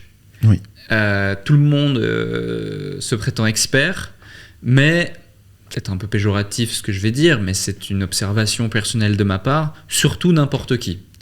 Et ça crée justement une sorte de dissonance et aussi une sorte de flou et de trouble aux yeux d'un public moins éveillé, moins averti peut-être que nous, où on est de l'intérieur et on voit différentes strates et différentes phases de ceux qui sont vraiment bons et des experts et qui peuvent aider, et puis de tous les autres. Il y a aussi une phase intermédiaire, hein. Il n'y a pas que c'est pas soit blanc soit noir, mais voilà. Et j'aimerais avoir ta vision, toi qui es très proche de bon nombre d'acteurs justement dans cette industrie, qui est toi-même acteur dans cette industrie depuis maintenant un certain temps, plusieurs années. Elle a énormément évolué. Quelle est ta vision justement du marché du coaching en francophonie, si on reste sur le marché francophone, et qu'est-ce que tu en penses? Est-ce que c'est plutôt positif? Est-ce que c'est pas forcément positif? Est-ce que ça tire le niveau par le haut? Bref, ce niveau de sophistication qui est présent et omniprésent aujourd'hui. Alors, effectivement, le marché du coaching, il a explosé et il va encore exploser. Parce qu'il y a eu des événements qui font que, tu sais, le coaching, ça vient souvent, j'allais dire, soit des États-Unis ou de l'Angleterre, où ils ont déjà ce mindset, où ils ont déjà cet état d'esprit qui est ouvert, où la croissance est quelque chose de normal. Tu vois. En France, on est plutôt dans un modèle où c'est le corps médical qui a les clés, le corps des enseignants. C'est toujours quelque chose qui a été verrouillé et validé par l'État ou par une organisation ou l'ordre. L'idée du coaching, c'est qu'aujourd'hui, c'est pas on le contrôle de plus. Soit tu vas chercher à le contrôler en disant bah voilà, il faut que tu passes ces niveaux-là pour que tu sois un expert. Ça, c'est bien, mais en même temps, c'est frustrant pour quelqu'un qui est autodidacte et qui est très bon. Tu vois, là où les États-Unis, le gars, s'il est bon par l'expérience, eh ben, on va le prendre en fait, parce qu'il a son expérience. En comparaison avec la France, où on va dire, eh ben, il a tel diplôme, donc je le valide. Tu vois, il y a vraiment ces deux trucs-là. Et la question de... tu sais, il y a eu le Covid, il y a plein de gens qui se sont posés la question sur, tiens, qu'est-ce que je vais faire de ma vie, etc. Je peux aider les gens, et boum, je peux aider les gens, je fais le coaching, c'est pas compliqué, il suffit d'aller voir quelqu'un qui va mal, et puis je vais l'aider, tu vois. Et en fait, le coaching, la préparation mentale et tout ça, c'est beaucoup plus profond que ça. C'est-à-dire que tu vas toucher à l'état d'être de la personne, à l'individu. Et si toi-même, tu as déjà encore plein de casseroles, c'est déjà compliqué parce que tu peux faire ce qu'on appelle des transferts. C'est-à-dire que, non, mais moi, je sais, il faut que tu fasses ça, il faut que tu fasses ci, ça. Et en fait, tu n'as pas de légitimité à faire ce truc-là. Donc, je pense qu'il faut un peu des deux. Il faut un peu de théorie, mais il faut beaucoup de pratique, mais encadré. C'est-à-dire que ce côté où tu vois aujourd'hui des coachs, il suffit que tu aies coaché une personne et tu dis, bah ça y est, tu te proclames auto-coach, c'est dangereux. Après, je prends du recul et je me dis, ouais, mais bon, parce que je me suis fait cette question-là, je l'ai eue en fait quand je passais mon diplôme de PNL, où aujourd'hui j'ai passé un diplôme qui s'appelle maître PNL, tu vois, il y a plusieurs niveaux. À un moment, je me suis dit, mais le diplôme, en fait, on me le donne. Ok. Et ça représente quoi? Est-ce que ça veut dire que maintenant que j'ai le diplôme, je peux exercer? Oui, mais non. Parce qu'en fait, quand je vois des gens, je me dis, mais il a le diplôme, mais pourtant, il sait pas faire, tu vois. Il n'a pas cette finesse ou ce truc-là. Et j'ai vu ce syndrome partout. Il y a des gens qui sont diplômés, qui sont ingénieurs, et tu te dis, mais c'est pas possible, il n'est pas ingénieur. Et tu te dis... Et pour moi, c'est vraiment... quelque chose d'intrinsèque, c'est quelque chose que tu dois vivre de l'intérieur et tu es prêt à faire des sacrifices pour devenir coach, préparateur mental, c'est-à-dire que tu es prêt aussi à faire un upgrade intérieur de toi, de qui tu es et à te nettoyer. Parce qu'on a tous besoin de se nettoyer, tu vois. Et même moi aujourd'hui, bah, du coup, j'ai aussi des gens qui m'accompagnent lorsque j'ai des problématiques en me disant, bah tiens, il y a ça, voilà comment tu dois voir les choses. Parce que même moi, en étant dans ce jeu-là, eh ben, des fois, tu te vois pas, en fait. Donc, tu as besoin d'avoir quelqu'un qui t'observe et qui te remette des fois un peu qui te remettent, d'équerre, qui t'enlèvent certaines pensées négatives, parce que sinon, tu rentres dans un moule. Et pour moi, un coach, un préparateur mental, c'est quelqu'un qui est capable d'être une page blanche. C'est-à-dire que tu viens parler avec moi, j'ai pas de préjugés, j'ai pas d'idées, j'ai rien du tout, et j'imprime ce que tu dis, et je te le renvoie en te disant, voilà ce que tu regardes, peut-être que maintenant, on peut regarder ça, mais c'est une co-création qui se met en place et pas quelque chose qui vient en disant bah tiens, tu fais ça, tu fais ça, tu fais ça, tu fais ça et tu vas voir, ça va marcher. Ça, c'est pas du coaching pour moi. Pour moi, ça, c'est t'appliques des méthodes. Et c'est le consulting. Voilà. Et l'idée, voilà, exactement. Ça, c'est le bon terme. C'est du consulting. Il y a une méthode, il y a des process, tu les suis, tu auras cet objectif-là. Le terme de coaching et de développement personnel, c'est personnel. Donc, je suis obligé d'aller dans ta carte de ton monde à toi, comprendre comment tu fonctionnes et ne pas mettre la mienne. Et ça, c'est pas donné à tout le monde. Souvent, les gens vont se dire, bah tiens, et ça peut être... on a tous cette part d'ombre, inconscient, subconscient, qui est en nous, qui des fois va nous dire, ah oui, mais par rapport à comment... Je sais pas, je dis un truc tout bête, c'est... Il y a des moments, quand tu vas faire un coaching, t'es pas dans la même énergie que tu voudrais, en fait. Et ça va influencer ton coaching. Donc, c'est prendre conscience de qui tu es. Et pour moi, c'est ça le vrai travail de fond. C'est déjà de faire son propre coaching et ensuite d'appliquer les outils. Parce que souvent, la personne, elle arrive telle qu'elle est. En école, on lui dit, bah tiens, voilà les process, voilà les trucs, t'as ton diplôme, ciao, c'est bon. Mais à la base, la personne, tu sais même pas si elle est bonne ou pas, tu vois. Ouais. Son intention, personne n'a vérifié, personne n'a checké. Et qu'est-ce qui fait que tu deviens un charlatan ou tu deviens quelqu'un de très bon? C'est ton intention de départ, en fait. Mais ça, elle-même ne le sait pas, en fait. Donc, t'en as qui vont manipuler, t'en as qui vont influencer, entre guillemets. Mais l'idée, c'est qu'on ne se préoccupe pas de à qui je donne ces outils-là. Et je m'étais posé la question quand j'ai passé le diplôme, je me suis dit, mais j'ai pris une claque parce qu'à un moment, et je me rappelle, si tu me regardes, Thierry, je pense à toi, et c'était mon formateur, et à un moment, je lui dis, mais c'est super. L'outil, que ce soit la PNL, etc., les autres, je dis, mais c'est super dangereux de le donner à n'importe qui. Et c'est vrai, c'est dangereux de le donner à n'importe qui. Donc, il faut faire ce travail de savoir avec qui tu parles. Et ça, c'est très difficile, comme tu as des coachs et tout ça. Et pour revenir à Thierry, et en fait, il me dit un truc, il me dit oui, c'est autant dangereux que de donner un couteau. Tu as des gens qui vont tuer des gens, comme tu as des gens qui vont sauver des vies avec le même couteau. Et ça, c'est la personne qui tient le couteau qui maîtrise ce truc-là. Mais l'outil en lui-même, il est accessible à tout le monde. Et c'est pour ça que je dis, il faut faire attention avec qui vous allez être en coaching, préparation mentale. C'est cette personne-là, il faut qu'il y ait un vrai feeling et qu'il y ait vraiment quelque chose qui soit pur le plus possible. Mais ça, malheureusement, tu le sais pas. Mais la vie est bien faite. Les histoires te rattrapent à un moment ou un autre. Donc, ça va se savoir à un moment ou un autre. Et donc, dans la masse de coaching qui arrive, il y en a plein qui se lancent, et très bien. Et seuls ceux qui vont faire l'effet cumulé, qui vont durer dans le temps parce qu'ils aiment ça, vont persister. Ok, ouais, je vois, c'est intéressant. Est-ce que tout le monde a besoin d'un coach, même ceux qui pensent n'avoir aucun problème et ne pas en avoir besoin? Je pense qu'on a besoin à un moment de se poser et d'avoir une réflexion sur soi. C'est très difficile de le faire tout seul. Je dis pas que c'est impossible, mais tu vois, l'œil n'est pas fait pour se voir lui-même. Ça veut dire que si t'as pas quelqu'un en face de toi, ou si tu notes pas tes comportements, tu vois, les tracking. Aujourd'hui, il y a de plus en plus de tracking, tu vois, ça soit tu traques ton temps, tu traques tes dépenses, sommeil. Tu traques ton sommeil, tu traques tout ça. Parce qu'en fait, c'est un observateur, ouais. D'accord ? Mais il y a rien de mieux que d'avoir quelqu'un en face de toi et qui te renvoie l'image que tu as et que tu donnes, parce que, tu vois, t'as besoin d'un miroir pour te coiffer. C'est difficile sinon. Mais tu peux te coiffer sans miroir, il n'y a pas de problème, tu vois. Mais une fois que tu as le miroir, tu sais ce que tu envoies comme image, tu sais ce que tu as. Et la personne que tu as en face de toi, le coach, le préparateur mental, il est là aussi pour te renvoyer ce truc-là. Et je pense que... Alors, est-ce que tout le monde en a besoin ? Je dirais non. Est-ce que c'est mieux ? Oui, parce que c'est beaucoup mieux de temps en temps de sortir la tête de l'eau parce que tu es dans le business, tu es dans le boulot, machin, etc. Tu prends des comportements, tu as des pensées, tu as tout ça. Et il y a un moment, c'est bien d'avoir un endroit dans lequel tu peux te poser avec une personne et qui est là, non pas pour te juger, non pas pour te dire « Tiens, cette direction, elle est bonne, pas bonne et tout ça », mais juste de dire « Voilà comment tu es, où c'est que tu veux qu'on aille ». Et c'est comme si, des fois...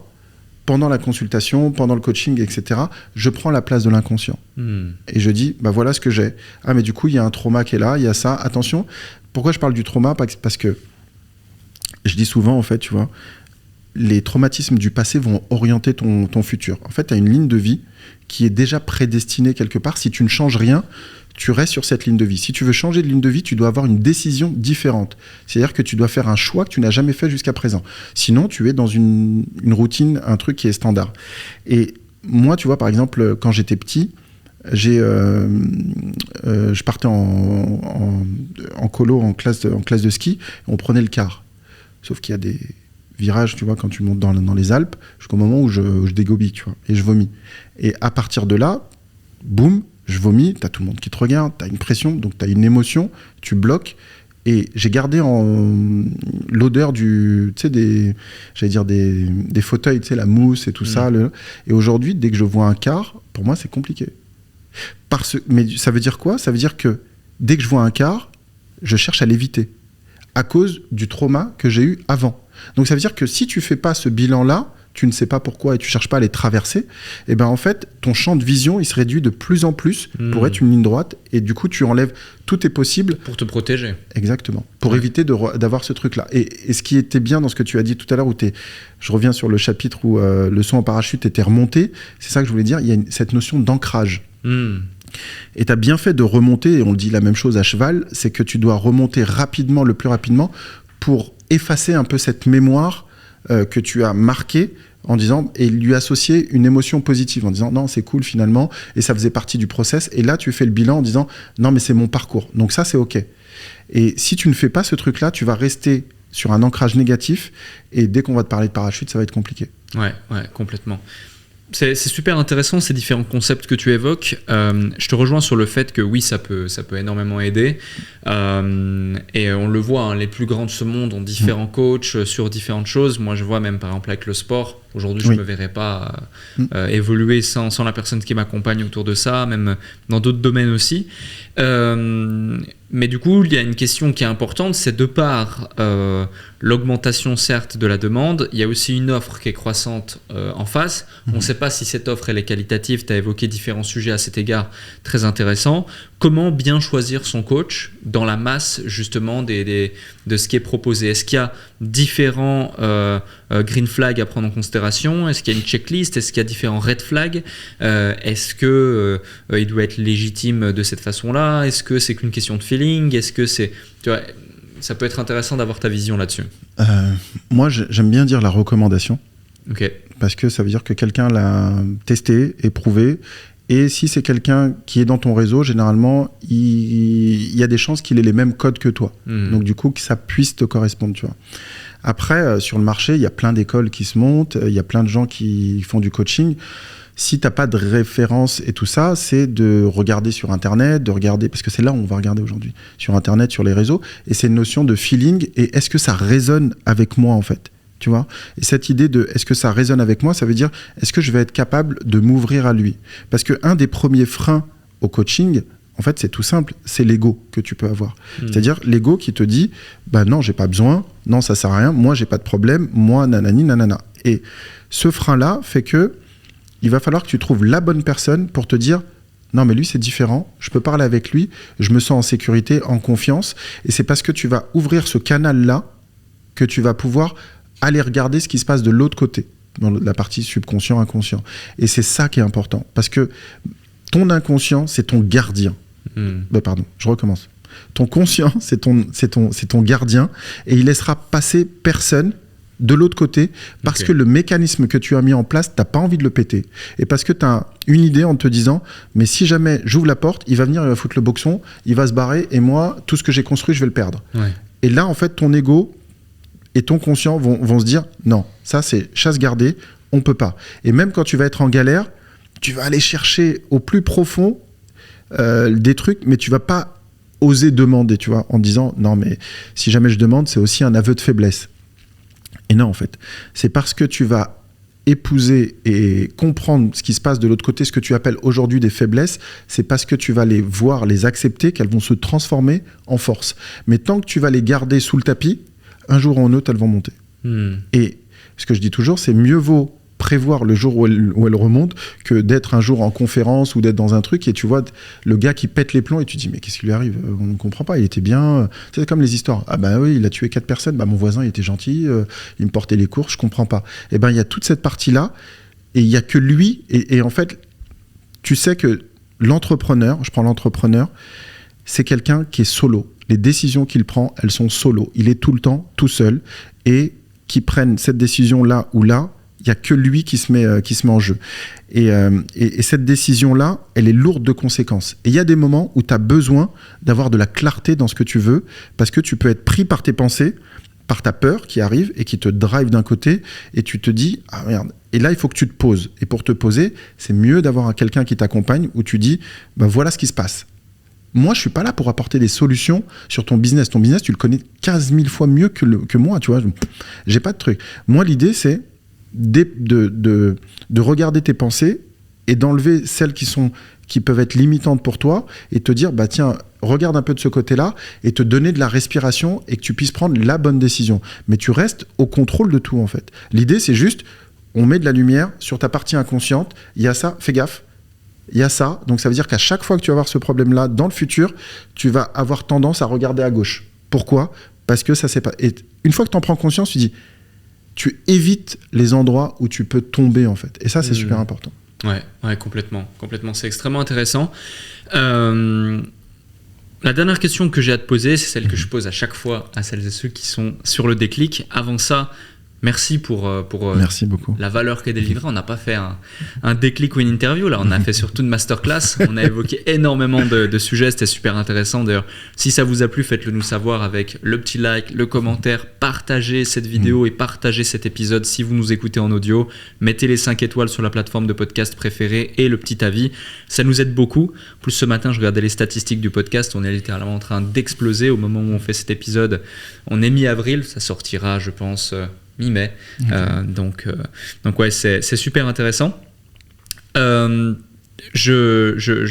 question que je te pose ici, c'est parmi tout ce que tu as pu vivre dans ta vie, que ce soit sur le plan pro ou sur le plan perso, est-ce que tu as un truc que tu veux absolument nous partager avant qu'on termine cet épisode, qui peut être un déclic, qui peut être une prise de conscience, qui peut être quelque chose de positif comme moins positif, qui a littéralement changé ton identité, créé une transformation identitaire chez toi et que tu n'as pas encore partagé dans le cadre de cet épisode? Tu as vraiment carte blanche pour ce mot de la fin. Très bonne question. Du coup, il faut que j'aille dans ma mémoire.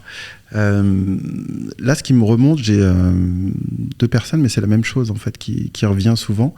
La première, c'est ma grande sœur. En fait, je me rappelle que je pose ça là. Je sais même pas si ça. Bon, bref, je le pose. Ma grande sœur, en fait, je me rappelle, j'étais en 3e. Et je vois la conseillère d'orientation, je crois que ça s'appelle, c'est ça.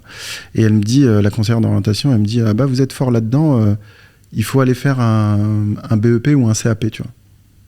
Et moi, j'étais super content parce qu'elle m'a valorisé, tu vois. La conseillère, elle me dit, ouais, je suis fort en maths, il faut que j'aille faire ça et tout ça. J'avais pas de notion de BEP, CAP. Et puis, je voyais une grande partie de mes potes qui allaient dans cette direction-là, tu vois. Et je me dis, bah c'est cool, je vais rester avec eux, tu vois. Et je rentre à la maison et je parle avec ma grande sœur et elle me dit non. Elle me dit, t'iras en seconde. Et je me dis, ouais, mais pourquoi en fait moi je veux être avec mes copains. Elle m'a dit, et en fait elle m'a dit, non, tu vas en seconde. Et du coup j'ai été en seconde parce que je l'ai écouté. Et pourquoi je dis ça? Parce que des fois dans la vie, t'as des gens qui sont là à un instant donné et qui vont changer ta vie. Et ce truc-là, il s'est revu quand j'étais quand j'ai fait un DUT, 2 ans après le bac. J'ai la prof qui vient et qui me dit, toi tu vas faire quelque chose de bien, de grand. Et tu vois, j'étais pas mauvais, tu vois, j'étais dans le trio et tout. Elle me dit, tu vas faire cette école d'ingénieur là, ça c'est pour toi. Je me dis, ouais, pourquoi? Elle me dit, t'inquiète, je vais te mettre une lettre de recommandation, tu vas faire ça. Et boum, je fais l'école d'ingénieur et ça démarre et tout. Et pourquoi je dis ça? Parce que dans la vie, t'as des gens qui sont là à un moment donné et qui t'aiguillent. Et ce petit, tu sais, c'est pas grand chose, ça te change une vie. Et je pense que, pour revenir au déclic, c'est ces phases-là qui ont fait que je me suis dit à un moment comment je peux impacter les gens très rapidement, très rapidement, juste en faisant le nécessaire pour que leur vie soit meilleure. Et j'ai toujours gardé ça en tête en me disant que je peux impacter les gens, influencer les gens, leur faire changer de direction parce que c'est pour leur bien, tu vois. Et j'ai gardé ça en tête et du coup, je remercie ma grande sœur et je remercie la prof de maths qui m'a envoyé là et qui a fait que, voilà, dans ta vie, tu vas toujours avoir des gens qui vont être là pour toi, mais il faut que tu puisses les écouter. Si tu es fermé, tu vas rien écouter et tu vas aller dans une direction qui n'est pas forcément la bonne. Mais il y a de temps en temps, lève la tête, il y a des gens qui peuvent être là et qui vont t'aiguiller vers un truc, écoute-les. Voilà. Merci Hicham. Merci à toi, Alec. C'était un plaisir d'être là. Plaisir partagé.